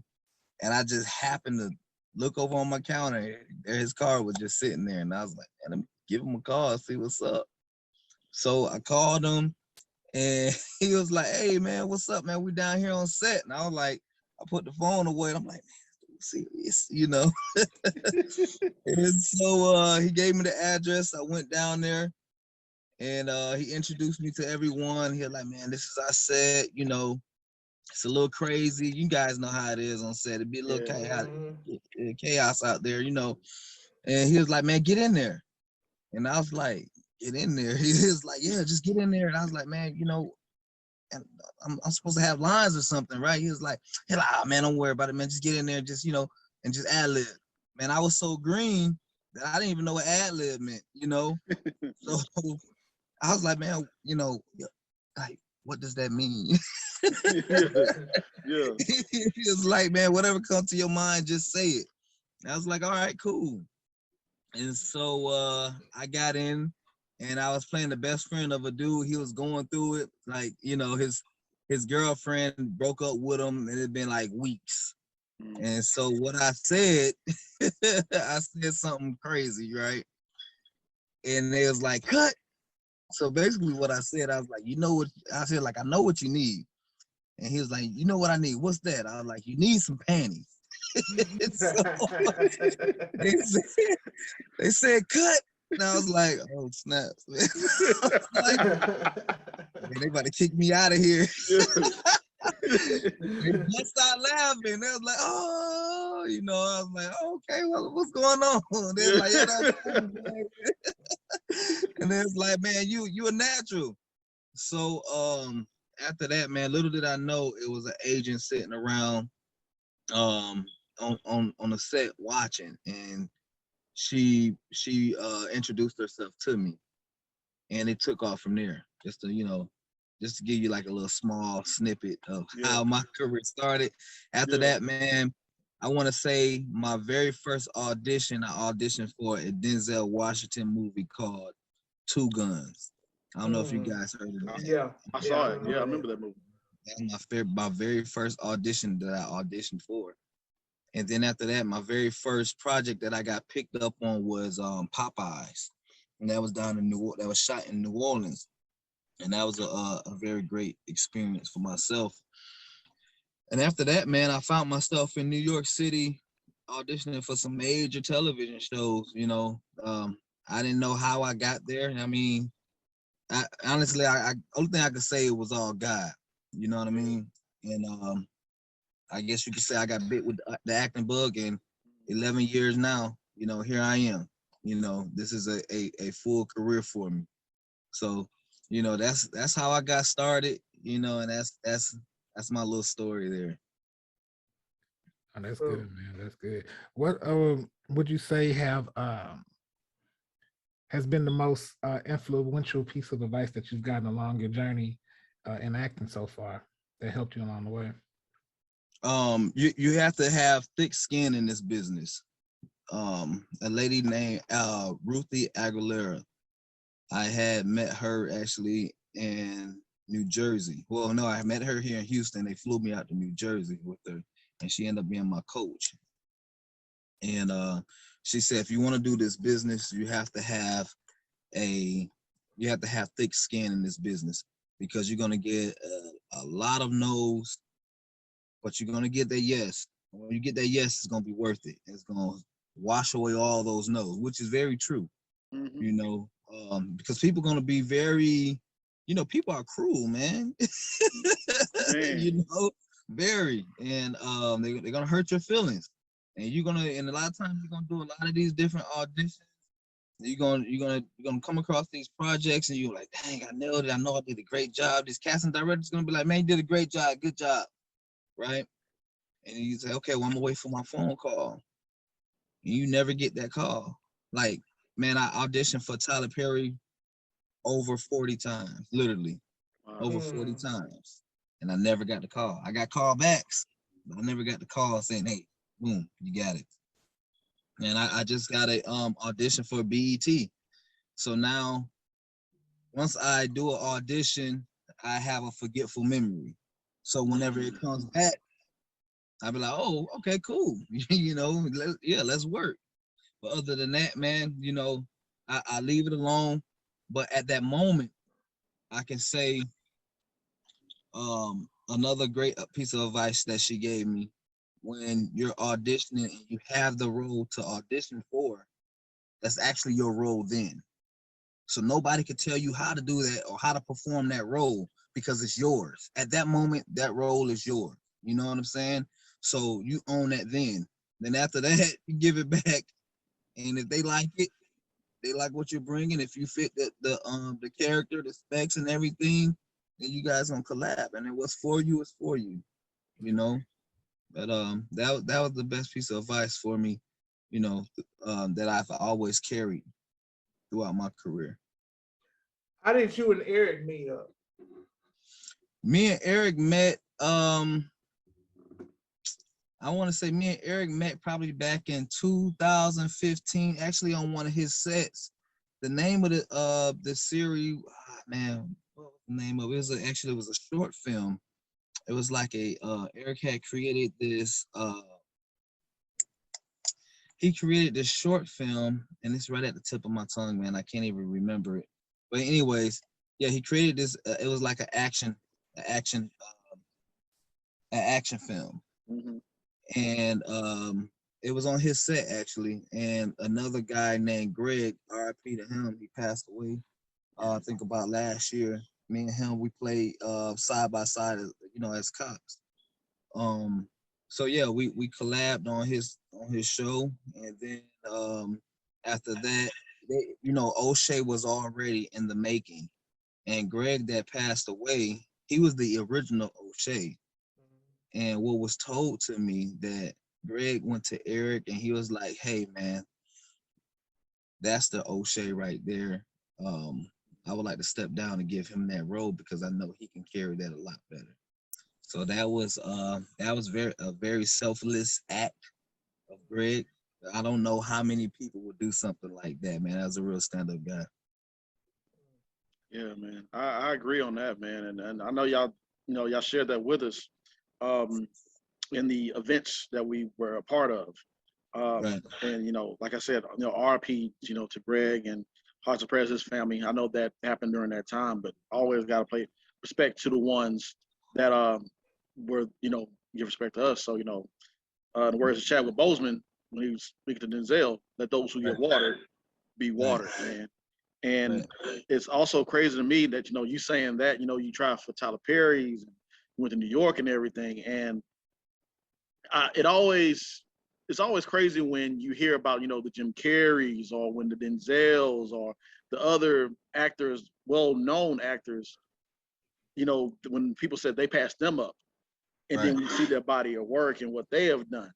And the same thing for you, man. Like during those first 2 episodes, or just meeting you and talking to you, bro, you have it, man. You a damn good actor, bro. Thank you, man. I appreciate it. Damn Thank good. you. Thank you. That Yeah. means a lot, man. Yeah, Thank bro.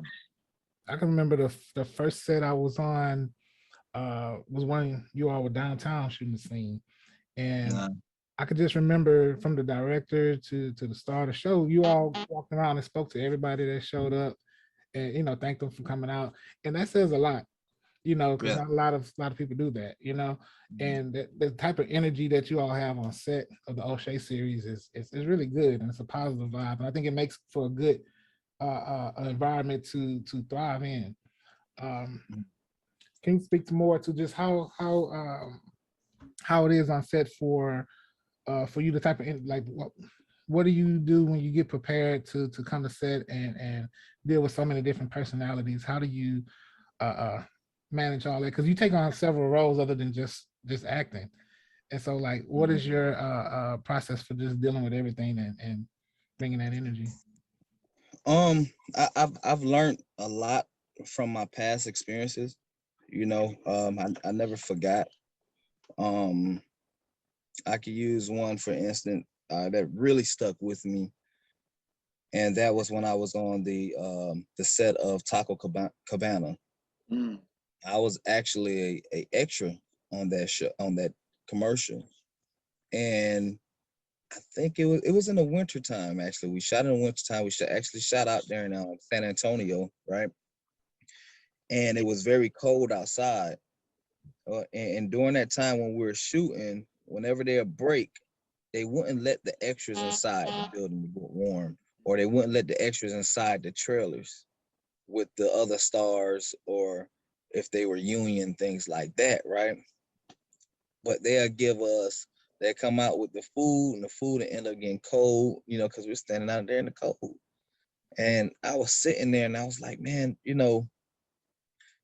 these people that are above the line, and these people that are the actual stars or co-stars and things like that, why aren't they looking out for us? You know what I'm saying? Because we're human beings too. We all have feelings too. So when I sat there and I was just, just analyzing everything, just taking everything in, I was like, you know what? Whenever I start making some moves and making some strides, I would never treat anyone else like that, because I know how that feels. You know what I'm saying? I would never let other people sit outside in the cold. Well, if they sit outside, I'm gonna sit out there with them. You know what I'm saying? If I have a trailer, I'm gonna say, hey man, however many of you guys can come in here, get warm. You know what I'm saying? I want you guys to treat them like y'all treating me. You know what I mean? And that's something that always stuck with me, man. And I wanna do others like, how I want to be done. You know, and I feel, extras, they make the show, or they make the film. Yeah. Without those people, those are characters too. Yeah. Without them, there is no show. There is no film. And I make it a point where, I will stop and go around, like Chris said, and greet everyone and introduce myself to them. Hey, how you doing? You know what I'm saying? Thank you for coming. Thank you. I thank you for having you on the show. Thank you for coming to be a part of what we're doing, because it's, you're important. Yeah. So that's something that always stuck with me, and I always try to carry myself like that. Yeah, I remember that night too. They had told us, they said, okay, when O'Shea come, we gonna need everybody to part like the Red Sea. Yeah. And I'm like, man, who is this man? Like, I'm like, who is this? And everybody's supposed to say, here comes O'Shea, here comes O'Shea. Man, and that was a good night, because I remember we got fed that night. I was very greedy. I had went back and grabbed a lot of pieces. So Yeah, man. That was I think actually I remember that. You talking about the crime scene, right? Yeah, the crime scene. Yeah, we're the crime not scene. broken scene, right? Yeah. Yeah, right. Yeah, man. Yeah, that was when James was doing. Man, okay, so Antrone, let me say, James, you were there too, right? yeah, bro. So let me tell you about that scene, man. 'Cause like, so like, okay, so I know y'all was getting ready, y'all was trying to get your lines down and everything, and Eric had everybody, sit up in the cops and everything, and so of course it was cold outside, and Eric was talking about, man, y'all not really acting like a mob. I need y'all to, loosen up, act like how y'all see on the TV, whatever. And I said, oh, I can do whatever I want. He said, dude, bro, do whatever. I'm like, okay, bet. So I'm like, I got you. So I was the one, I was the one who got everybody to start saying no justice, no peace or whatever. Yeah. And then he was like, man, you good? And I said, hey man, you told me, dude, because like, you know, when you're extra, you're not so certain on what you can fully do. Right. Until you get the green light from it. And then I like, I can do whatever I want. He said, yeah. I said, man, where the camera at, bro? So I got in front. I went ham in the camera, man. I said, no. Yeah, you did. I specifically remember that, man. I was like, man, because we went back and we watched it. We always go back and we'll watch, the performance or whatever, right? Yeah. And I remember James here, I think it was the news reporter camera, right? Yeah. Right. We went over there too. He was like, you cannot let this happen. That's my brother. That's my brother. Yeah. I was like, who is this dude? Then it trickled down. That's my cousin. Then another person say that's my cousin. I said, yeah, I think we need him. That was a good night, man. And I don't think I ever mentioned it to you, but man, you brought that to life, man. I actually fed off of you, man. Appreciate it, man. Appreciate it, man. Yeah, that was cool, man. I like that a lot. Man, appreciate it, man. I just try to find, like, I'm like, me and Chris and Mike was talking earlier, like when we're creating or whatever, we try to find something that works or something that doesn't work, and we like, nah, dismiss that. And like, when I'm in the scene or if I'm writing something, I try to find something that's missing or something that fits right for that. Right. And I just fed off that little actor instinct, whatever. I'm like, I'm looking at I'm going by what Eric said. I'm looking at how everybody else is cold. I'm like, nah, we need some energy. So I just like, man, where that camera at, bro? I start going ham in it, man. So, hey, man, I don't know how you flipped around there to the camera like that. And you went back, and then the camera specifically followed you after that, man. I was like, hey, I gotta step this up because he about to steal the show from me. I was like, brother about to make me compete out here, man. Man, it was so much fun, brother. Mike, he was going back and forth from the body to the camera, and the camera was following him. I was like, I'm gonna jump in and hey, brother, now you need to bring this down a bit. Yeah, you need to tone it down. About me. It's not true. No, all in all, man, you did an awesome job, dude. You did an awesome job. Man, y'all did an awesome job by just coming in, and that was like that whole scene right there was just so dope and fun. But how we just stacked up and y'all just came in, and then like I like it when we was at the event this past weekend or the weekend before. And you was talking about how you imitate, you get a little Pac, you got a little bit of Malcolm X in. And the second episode when you're giving that speech, and I'm just sitting there watching, and I'm like, dude, I was like, yeah, I see all of that wrapped in that character O'Shea. So I'm like, man, yes, bro, yeah. What is it about the character O'Shea that resonates with you the most? That he's the voice for the people. That he's the voice for the people, and we need that, man. This show is so real, and it's so now. You know what I'm saying? And we really don't have no one to speak for us. And I feel if we get so many people watching this show, things are gonna change. And if it don't change right then, it's gonna change later because we're not gonna stop. Every time something happens, we're gonna implement it in the show some kind of way and put it back in their face. Like, hey, this is what's happening, and we're not getting there's no resolution. We're not getting nothing is being resolved. There's no change happening. We're doing all these marches, these protests, and you guys pat us on the back. Then 6 months later, you sweep it under the rug, and it all happening again. Mm-hmm. Like with the Kyle Rittenhouse verdict, what's your take on that? We had our discussion earlier about it, and I wanted to ask you that question because I feel like if O'Shea was a real character, He'd be going off right now. Yeah. You Yeah. know, Yeah. yeah. Definitely, man. Hey, I can tell you this. O'Shea will definitely have a speech. Yeah. There will be Yeah, a speech yeah, happening yes, after it the would.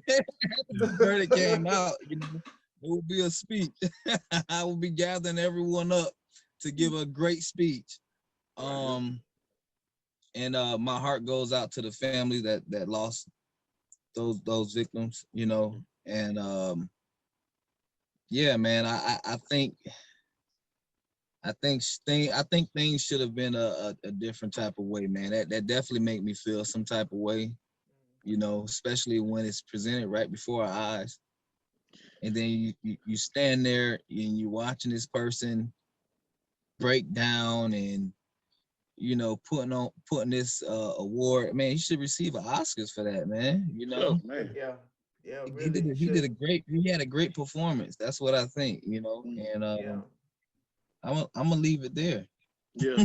yeah.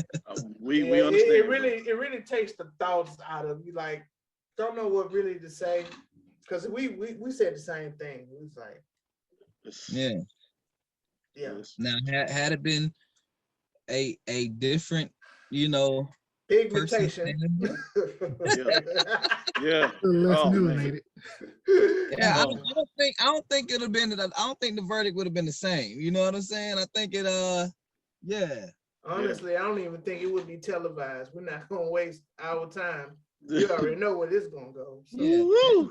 Yeah. Yeah. Absolutely. You just Absolutely. you're real deep, man. And that's what we like about, you know, O'Shea Words of Bullets. Hmm. Is getting these real things that occurrence in life and y'all putting it right there for us. Right. You know, you're giving it a voice to it. Like you said, the voice of the voiceless.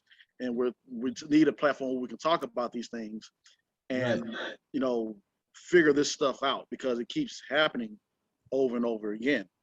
Yeah, man. I thank Eric for giving me the opportunity, man, to bring this character to life, Hmm. um, and to present it to the world. Yeah. Because we need it, man. I read the script. I read, you know, and the script been revised since, you know, I first read it. And man, now I'm excited for you guys to see what's to come because it's about to get crazy. How they say bananas. It's about to go down. Yeah, man. I'm looking Now, forward. the emotional toll playing O'Shea, it do you take it home with you? Like, how do you deactivate from, okay, I'm Antron now, not Mhm. O'Shea? Because I say that to say this. When I did my scene, Vance Sims, and he cried, and I had to pull that from a very dark place. Right, That door I thought was closed, and I right. cracked it open just a little bit to work those emotions. And Mhm. I'm not even gonna lie to you, I didn't go to work for the next 3 days. Yeah, Mm. yeah. You And that, know, you know, that's that right there. When you taking on these different characters and the darker characters that you take on, or some of these not so good characters, to me, I can't speak for everyone else.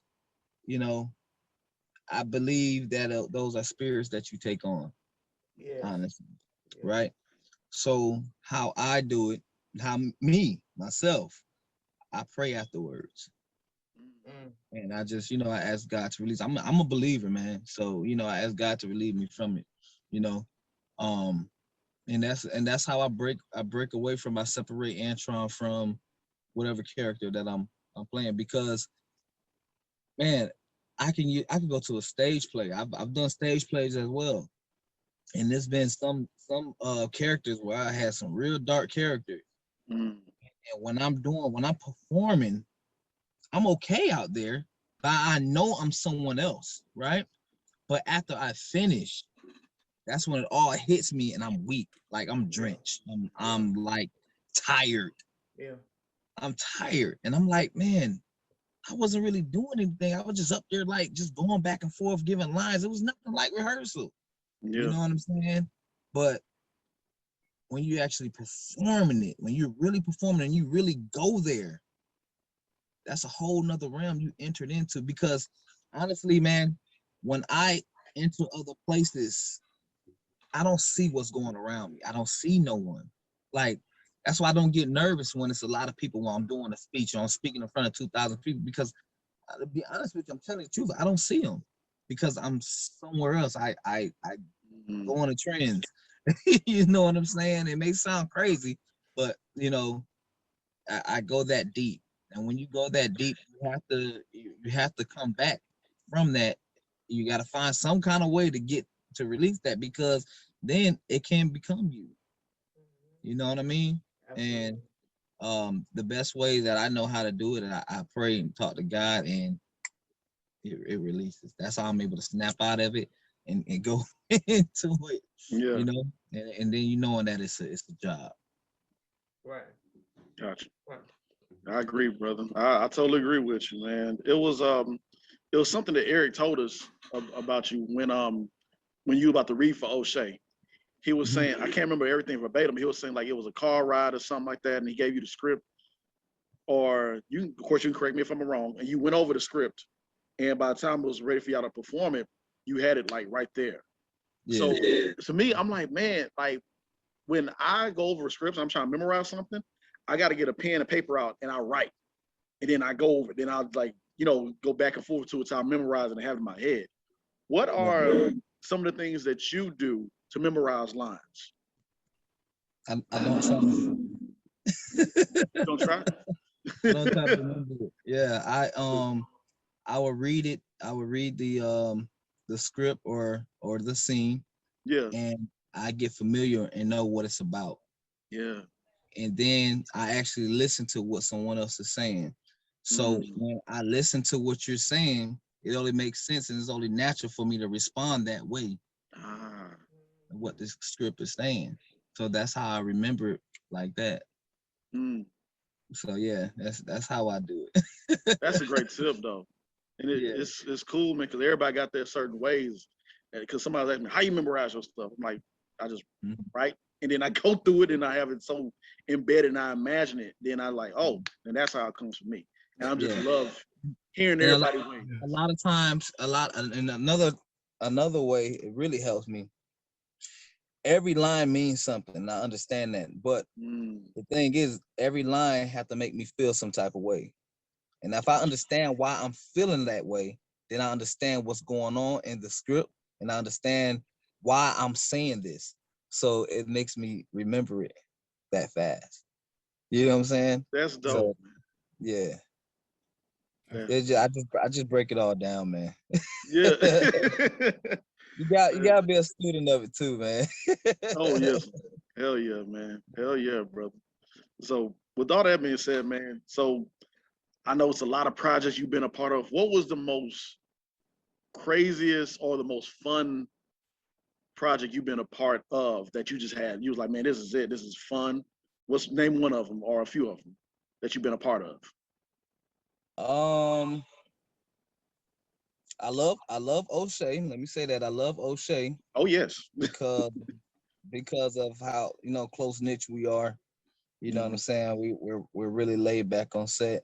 Let me see. Another project when I actually did the what is it called? The Killer's Couple and Fatal Attraction. I did that. Nice. I shot that actually in Tennessee. And it was in the snow, but they had us in these big cottages and stuff like that. And they had food everywhere. Man, I'm a foodie, bro. So if you got you got good food. Hey, what's wrong with that, man? You over there by the table. You know what I'm saying? So that was and that we was out there having snowball fights, and they was like, "Hey man, Axton, what are you guys doing?" Cameraman. So that was a lot of fun, man. That was a lot of fun. Yeah. Also Drop Dead Diva. That was a lot of fun too. That was on Lifetime. Wow. And again, they had catered food. I really loved that one because they was cooking the food right there on set in front of me. Like, hey, Mr. Harris, what do you want? Oh, it's like that, okay. All right. Matter of fact, let me get 2 of them. Yeah, man. Yeah, they doing the whole, driving you in, and yeah, we got the talent coming in right now. Like, hey, people are waving and everything. I'm like, oh, I'm a celebrity for real, man. What's up? Hey. Yeah, that was a lot of fun, man. Yeah, that's I could say that's where I had my most fun at on those Gotcha, sets. man. Oh Yeah. man, that's hilarious. Acting like a big kid throwing snowballs at everybody, Yeah, man. man, that was a lot of fun, man. That was a lot of fun.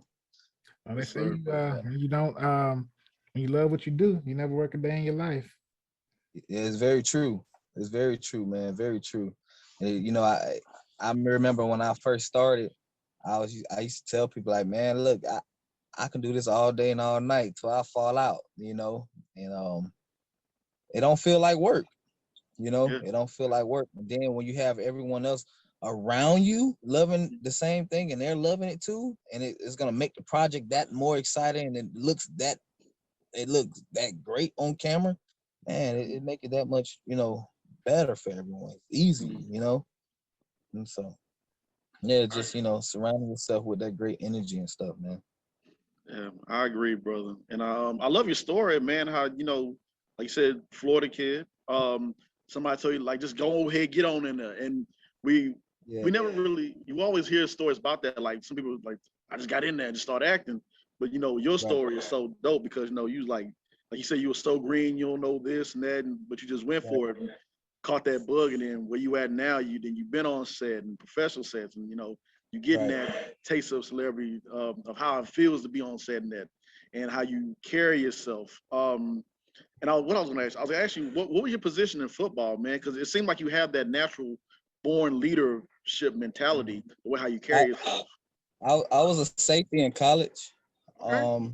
but in high school I was a linebacker. I pretty much played every position growing up, but once I got to high school and college, I was a linebacker, and then I transitioned to a safety. Yeah, free safety. Okay. Free safety, strong safety, man. I was pretty fast. Well, I was very aggressive, like to hit. So Yeah. yeah. Well, since we're on the topic of football, Oh yeah. Oh. Okay. what's your favorite football team, brother? Man, I don't check you have out. a favorite football team, but my gotta check you family, I out. can tell you my family. My Go family ahead. love the Pittsburgh Steelers. Let's You go. know. Let's go. Hey, when Oh, we okay. was Yeah, doing, Steelers Nation over there, we're man. still a nation over there, baby. Hey, Yeah, when man. when we You'll had be did all our right with my family, bro. when we had did our table read, we had did a Zoom meeting, and he was like, I don't know that guy in there. He got this Steeler flag back there. I'm like, hold on now. This relationship can be make or break. What you about to say? I really honestly, I took a pin like, what he about to say? What he about to say about the Steelers? Because I'm about to quote him. Oh man. So man, we about to get you wrap it up in a few and get you out of here, bro. So you get back to your family, man. So what is it does Antrone loves to do when he's not on set or not in being O'Shea? What does Antrone like to do in his spare time? Man, I just like being with my family, man, my kids and stuff, man. Either that or trying to work out, I like But you say most of the trying. time, yeah, I'm trying to work out. I'm trying to work out. But yeah, it's my kids, man. Yeah. It's just my kids, pretty much. Yep. Gotcha, man. That's beautiful, brother. That's good. Spending time with the kiddos, man. That's Yep. what's up, brother. So man, once again, man, appreciate you again, bro. It was fun, man. Thank you. I had a lot of fun, man. Appreciate you guys for having me on your show, man. No problem, man. You guys, Appreciate you. three brothers, man. I love what you guys are doing, man. And just acting up. Where you guys get that name from? Who came up with that name? I think we talked about this and which gonna be our name. Yeah, because we had to find because every name we kept thinking of, someone had already had it or it was like, let's go with. I'm like, I think it was Mike said it. I was like, that's a good name. Let's see.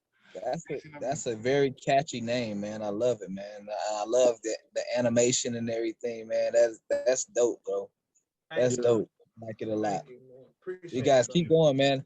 I definitely come back, man. It was a lot of fun. Oh yeah, right. Sure. Hell yeah, man. Appreciate it, brother. Yes, sir. Appreciate you guys. Yes, sir. Be safe out there. Take it easy, brother. All right, now. You guys be cool.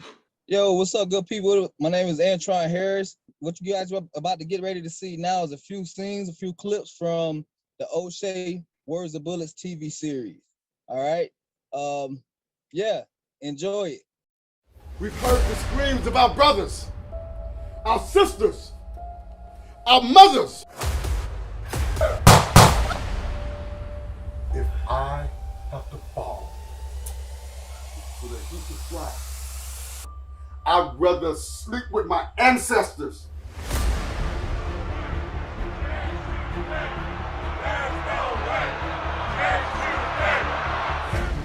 A young boy lost his life, had his whole life stolen away from him, gunned down for no cause at all. We can't change if y'all don't change! I shot this kid, he was harmed.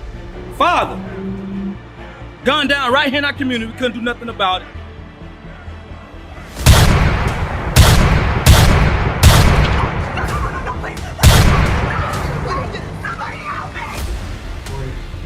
And his organization.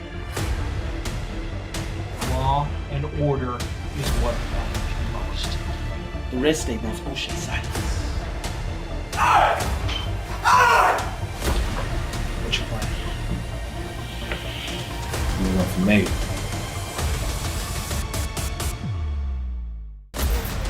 We all did. Good. Come on.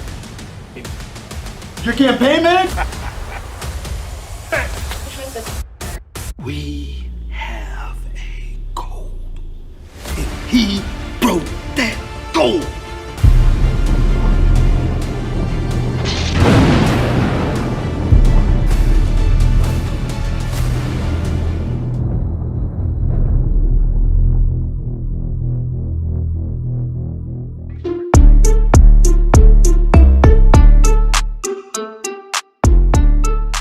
All right, ladies and gentlemen, this is the segment of our show where we give the trophy to who was acting the fool. Chris, my brother, go ahead, take it away, homie. Oh, I got two stories for you today. Where do I start? Let's see here. Let's go here. So, new details are being released about a deadly crash that happened with an ambulance, right? The other night. The ambulance driver, a 34-year-old certified paramedic, is facing homicide charges after the crash killed a 66-year-old Wilton Thomason patient who's on dialysis. He was being transported to the hospital, right? And he was in the back unrestrained at the time of the crash. The paramedic was driving a 2007 Ford Eco Nolan Prime Care EMS ambulance, typically used for non-emergency. Now, the officer who responded to the crash said he arrived to find the ambulance turned over in the ditch. According to a report from Fairbairn Police, witnesses on the scene provided the officer with a ladder to climb down to the back door of the ambulance, where he saw the driver and the passenger and the patient in the ambulance, right? So you're like, this sounds so tragic. What's acting a fool about this, right? This sounds like a bad story, right? Well, this is where it gets interesting. The paramedic who was driving, the charge he's facing is not only a homicide charge, but he's also facing a DUI charge. Oh, hell no. The officer who broke the window of the ambulance and helped the passenger out safely, who was not injured other than the scratch that she had from a broken window, when he came out of the ambulance, he saw the driver starting to give CPR to the patient, and the patient went into cardiac arrest. And pretty much it turned out that while on the scene, the driver and the passenger in the ambulance tried to also get away in the Uber and leave the scene. Oh, hell but they were stopped. It's unclear if the passenger worked with the driver or was just there with the patient, but the driver had to undergo a sobriety test, and he failed it. It reveals the driver admitted to smoking marijuana, taking Adderall, and drinking a beer while driving the ambulance. And so the driver was arrested and taken to Fulton County Jail, where he was charged with a DUI, homicide by vehicle, second degree, failure to maintain lane, and possession of an open container. So yeah, pretty much driving the ambulance high and drunk. Bro, come on, man. Where they do this at? I have no idea. Since you say Fulton, I believe that's in Atlanta. Correct. Boom, boom, boom. You caught the hit. Hey. Got it right. Man, How much? Just why? I would say we It's a got lot to of do why. better, but why? Just why? Just why? Just why? Just don't go to Yeah. work that day. Some Pretty much. And then you try to leave in an Uber. in the Uber. Bro, come on now, man. He leaves Come on, the man. crime scene in the Uber. And now I wonder who this passenger was. She wasn't an EMS employee as well. So was that like he had his little Friday night date with him? And I'm just gonna pick up this guy, drop him off real quick, baby. You know, he had some drink. That's probably what it was. They had a little drink, got to smoking a little bit. Things got out of hand. What?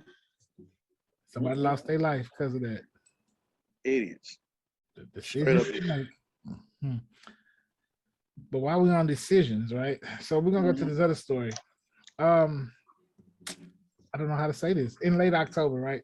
30-year-old Alika Suliafu was arrested by Bountiful police for attempted murder and the felony discharge of a firearm after shooting at his dad, right? Luckily, his father ducked down. The bullet missed him. Instead of hitting the neighbors, it hit the neighbor's dishwasher, right?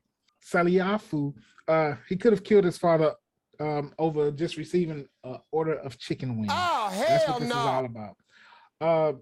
Peter has even went to request vegan meals for the Utah man accused of shooting at his father over the chicken wings, which, you know, this isn't Peter's first time requesting vegan meals for inmates, but yeah, this is just crazy. No.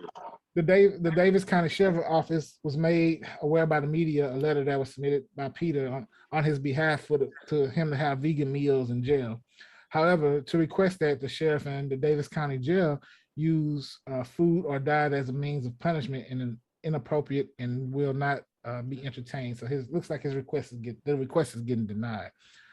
But yeah, pretty much it's just like, Why? I mean, why? Just Anybody getting shot over chicken is just I mean, it's just the most ghetto ass thing ever. Like seriously, getting shot over chicken. There is no doubt in my mind. Whoa. They had to be black. because it was just because he's the shooting of his father is because the type of chicken he brought home, the wrong variety of chicken wings only to be fed vegan meals while he in jail. So I'm just like, none of this makes sense. No, come on. That's why I look so confused and y'all see me stumbling over this story because I'm just like, make it make sense because Dude, like, why, man? Why? Why? Oh man, Yeah, I you think killed over that's- 700 spices. Yeah, I think that's Where is this taking place at? New Who York. likes their chicken? it's a place we haven't been to. Place we haven't been to. New York. Not. No. Think more of middle of the country. Oklahoma. I told y'all the city in the story. Oklahoma. No, Why not I quite. always gotta be Oklahoma? Wrong. It was in Bountiful, Utah. That was gonna be my first choice. God dog it. Utah. God dog it. Hey. That's how they getting down. They don't play about they vegan meals and they Yep. getting the wrong vegan chicken wings, they gonna shoot it.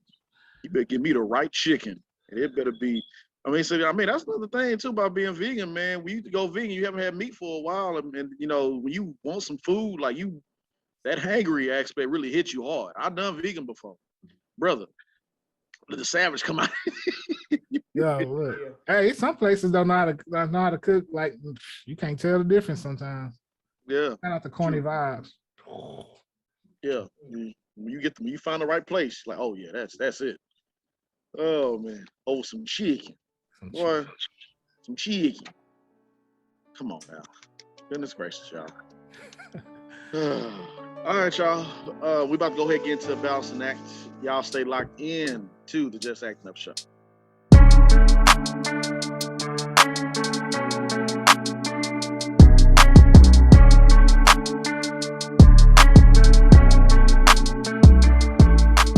All right, y'all. We are here at the balancing act where we give roses out to people that well deserve it, like actors, entertainers. We also would like to acknowledge people that are out in the world that does, great things, or those who are no longer with us as well. And we like to acknowledge people and, share our thoughts on things, or we focus on mental health. Before we get into the topic of what we're going to talk about, I want to remind everybody about the Julius Jones case. Oklahoma governor commutes the death sentence of Julius Jones on the day of his scheduled execution to life without possibility of parole. Now, this brother is pretty much been saying that the word has been going around saying that he's innocent. I don't know the full story on it, but if the man is innocent, then I hope that everything does work out for the brother. That I know what's next is possible for him to get out if he is innocent. But so yeah, hearts of prayers to that brother and that family. I'm looking at the video right now. Everybody cheering and hugging. So hopefully everything works out for that brother. And that's that on that subject. So we talked about this earlier, and we were saying that we wanted this segment of the Balancing Act to be about the choices that you make, choices that you live by, choices that you have to, pretty much go about on your way in life. Sorry, I'm looking at this video. I'm like, man, it's crazy stuff. But yeah, man, choices.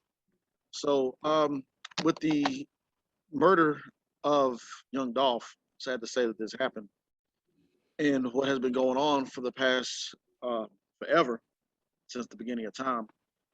The choices that you make with how you live your life in the past can sometimes catch up with you. We hate that this happened to the man.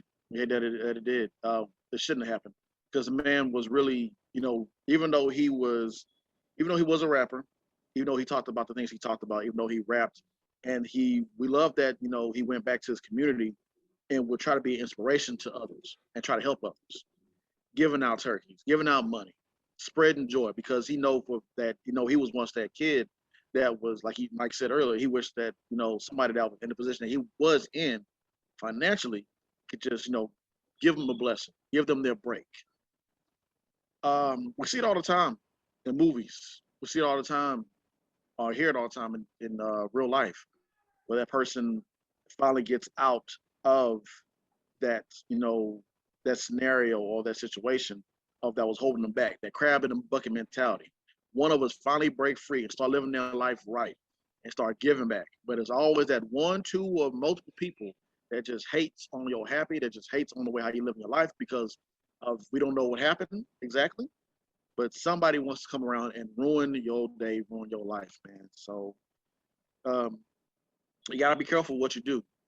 You gotta be careful how you carry yourself. It's always, even though the most nicest man in America or most nicest woman probably has one or two people or more people that just don't like him just because they don't like him. So you have to, move a certain kind of way, like Chris was saying. You have to maneuver yourself away from some things and be careful with how you carry yourself, be careful what you do. And that's what this balancing act is about, the choice that you make, man. So yeah. Put it like this. There were 3 lives that lost on the 17th of this month with that situation. Young Dolphs and the two shooters. Cause now it's gonna catch up with them, and it's certain that they get caught, they're going to jail for a very long time. That's looking like life. If not, then someone's gonna catch them and they're gonna die. So in reality, 3 lives was lost in that instant, and you live and die by the choices you make. Like, I'm a real strong believer of that, and we have to be able to make better decisions. Don't make a 3-minute, 5-minute, 10-minute situation dictate where the rest of your life is going to be. You know, like they are not playing with the system with us. Kareem Young, our last guest, he said it's so best that we need to start giving that free labor out to the system. And there are a lot of men and women that's in the system because of the choices that they made. Also, choices with drugs and choices with alcohol, or choices with abuse, and you know, just the choice to just you make good and bad decisions.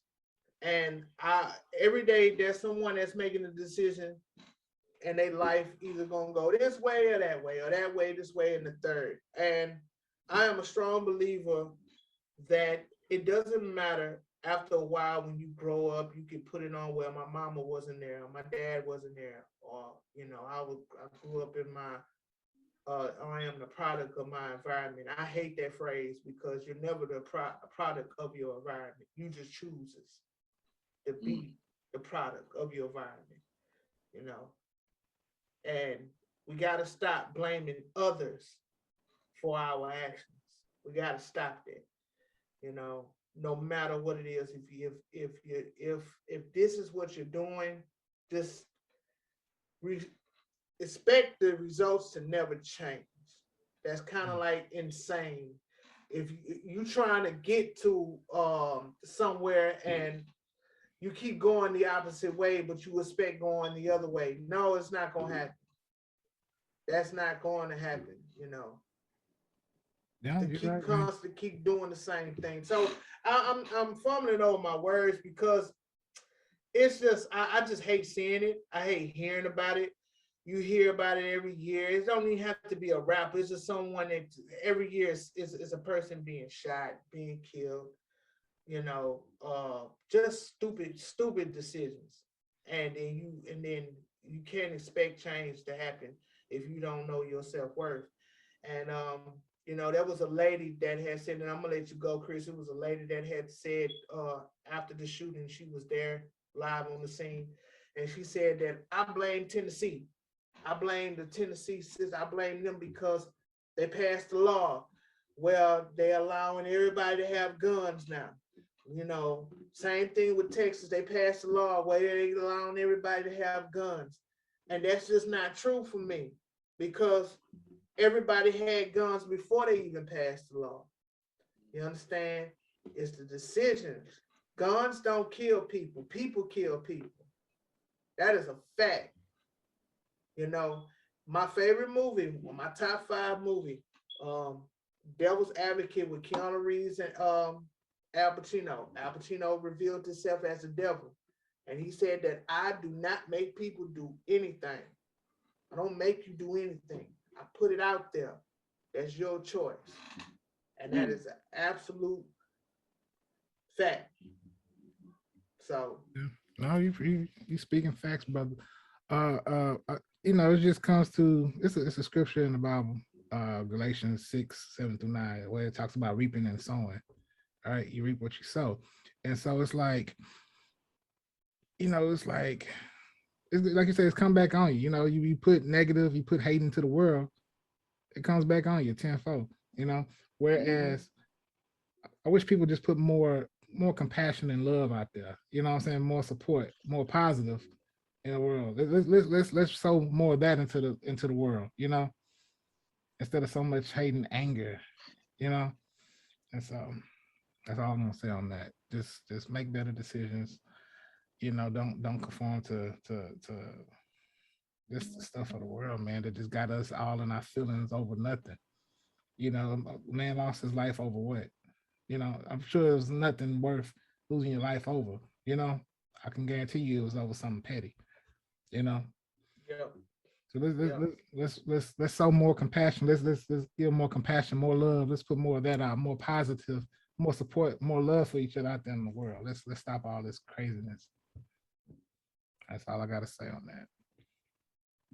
Well said, gentlemen. Well said.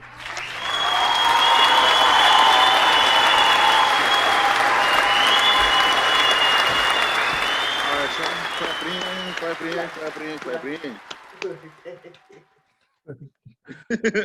That's the Oh man, just little, man. Oh man, so we want to give a shout out to Andrew. What you left for? Man, it pops in my head, man. Like I remember Antrone back to the interview. I should have told him this, but he had motivated me so well to play that scene that we all took a group picture, and he was like, "All right, everybody smile," and I was still in character. And Eric was like, "Damn, Antrone, what did you do to him?"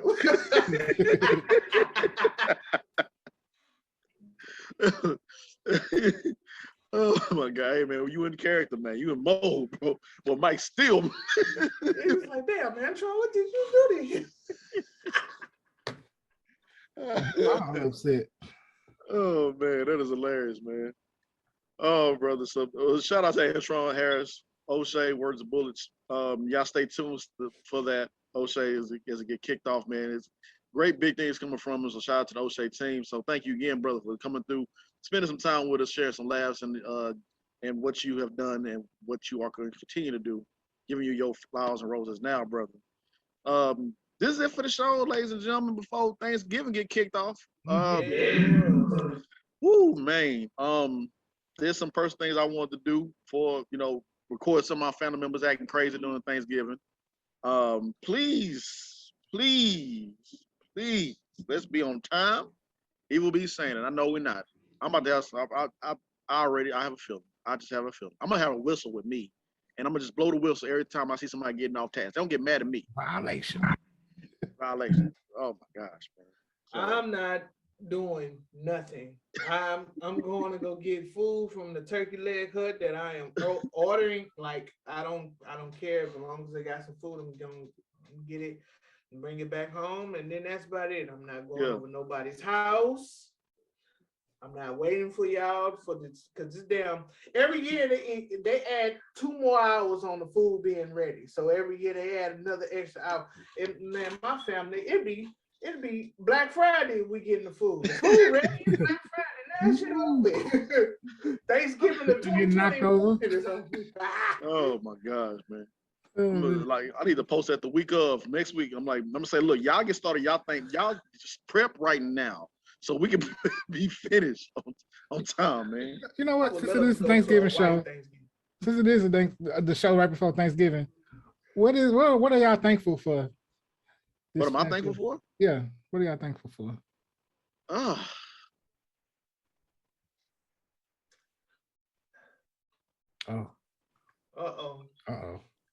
I got think. Yeah, you go first. Was I supposed to go first? I thought y'all.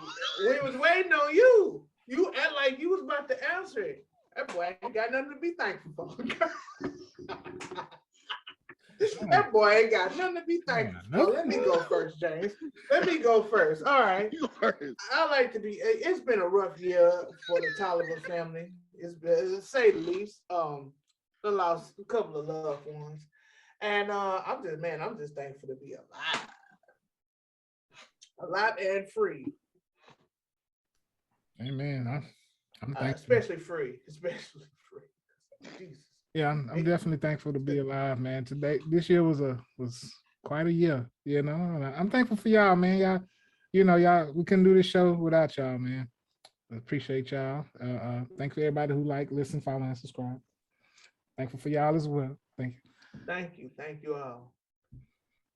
Yeah, I'm just excited. I'm thankful for where this show is going. Yeah. You see his hand. Yeah, you see it. Now back to you, James. Have you done pondered? I ain't know I was supposed to go first. Yeah, I am thankful for a lot of stuff, man. Thank you. I'm thankful that God woke me up this morning. I'm always thankful and grateful for that. Thank you for the blessings. Thank you for family and friends. Thankful for this podcast as well. And I think that's about it. Yeah, that covers all of it right there. I am thankful. It's been a rough year. Yes. Okay. Yeah. It has. Well. So back to this greens, beans, potatoes, tomatoes, ham. I need y'all to be on time. Or I need for y'all to figure out where the kids, what kid is going to which room, because there's always a problem with that. The kids running around crazy, and I need you to put your AC on. I'll chunk in $30. Well, no, I don't know if I'll do that, but please put your AC up because it'll be hot in the house. Please get everything established right now. And to all the cousins, no, go ahead on, Chris. I'm gonna say, and if y'all say it's gonna be time to eat at 12:30, let that be the time and stand on that. So you make sure you get up in time to cook, so it'll be ready by 12:30. Because I don't want to be eating at 4 o'clock. Be hungry all day. Yeah, man. I done gave up. I swear to God, I have just completely gave up. I'm like, man, these Negroes don't want to be on time for nothing. So you know what? I'll be going over to Applebee's, either the Turkey Leg Hut to get some food. Not standing in that long line. McDonald's, Whataburger. I'm gonna be that's how I'm gonna celebrate my Thanksgiving. But to the cousins that haven't came over to the other cousin's house, don't steal. Don't be all nosy. We stealing plates? Stealing plates. You see some food with some money left laying around, you take that too, because you always got that one cousin. And the person ain't coming over to my goddamn house. Last time he was here, he stole my VCR, and I don't even play the VCR. God dog it, boy. In 95, he stole my VCR. Dang, cousin, you living good, cousin. Yeah, man. Y'all stop stealing people's stuff. That's why they don't want you over your house right now, man. And yeah, man. So we need these things, man. And y'all, come on now. Don't get mad. People ask you, hey, is the food almost ready? You already know what we came here to do. I already know. If you don't see that same ex-girlfriend or whatever next to you, don't ask them, hey, what's such and such at? We don't want to hear that. We want to hear that. Just leave it alone. Don't ask no questions. And yes, I am single. And yes, I am not having no babies right now. I gotta find my wife first. Stop asking me. And when God says it's gonna come, it's gonna come. Exactly. And once again, I can't stress no more. If your house is not up to health code regulations, if you wouldn't eat at the restaurant, if your house don't look like it, I ain't gonna say that. Yeah, just you know what I mean. Please, yeah, don't be offering no food. let me do my Shannon Sharp mean face. Sir. Yeah, don't be offering no food. That'd be amazing. Yeah, like if you make Marvin Zilla, if you think your house can make Marvin Zilla's slime in the ice machine report, remember that back in the ice machine report? They had rats, and slime in the ice machine. Bro, Marvin Zilla type of energy. Bro, they be the main ones that be so openly. Yeah, everybody could come over. Yeah, everybody come in. Yeah, no. Yeah, dog food and all that. Like, what is wrong with y'all, man? Also, before we go, safety, y'all. Safety, please be safe. Black Friday is right there too. Please don't act stupid on Black Friday. Please. Order your stuff online and sit your ass down. We don't got time for this mess. Please. And before we go, if you get too lit, get too drunk or too high, stay at home. I shared that one little message in the group about this one dude who got so drunk that the police had to hold this dude head up so he could take the picture. And the man was looking mighty stupid. Y'all saw it in the group down there in the Just Acting Up show. Like, yeah, the man was like, he was like, just how he was looking like that, looking like foolish. Like they had to hold his head up because he was so drunk. Sit down, somewhere. All jokes aside, yeah. Holiday driving at night, around the time 12 o'clock and midnight, 7, 5, whatever. Be careful. Please. Please. Yeah, please, because it's crazy out here. Yeah. It's a lot of sad, tragic things, accidents that happens on these roads during the holidays. We all know that. So yeah, straight up. All right, y'all. So we about to go. Thank y'all again. Oh yeah. Peace. Peace. Peace out.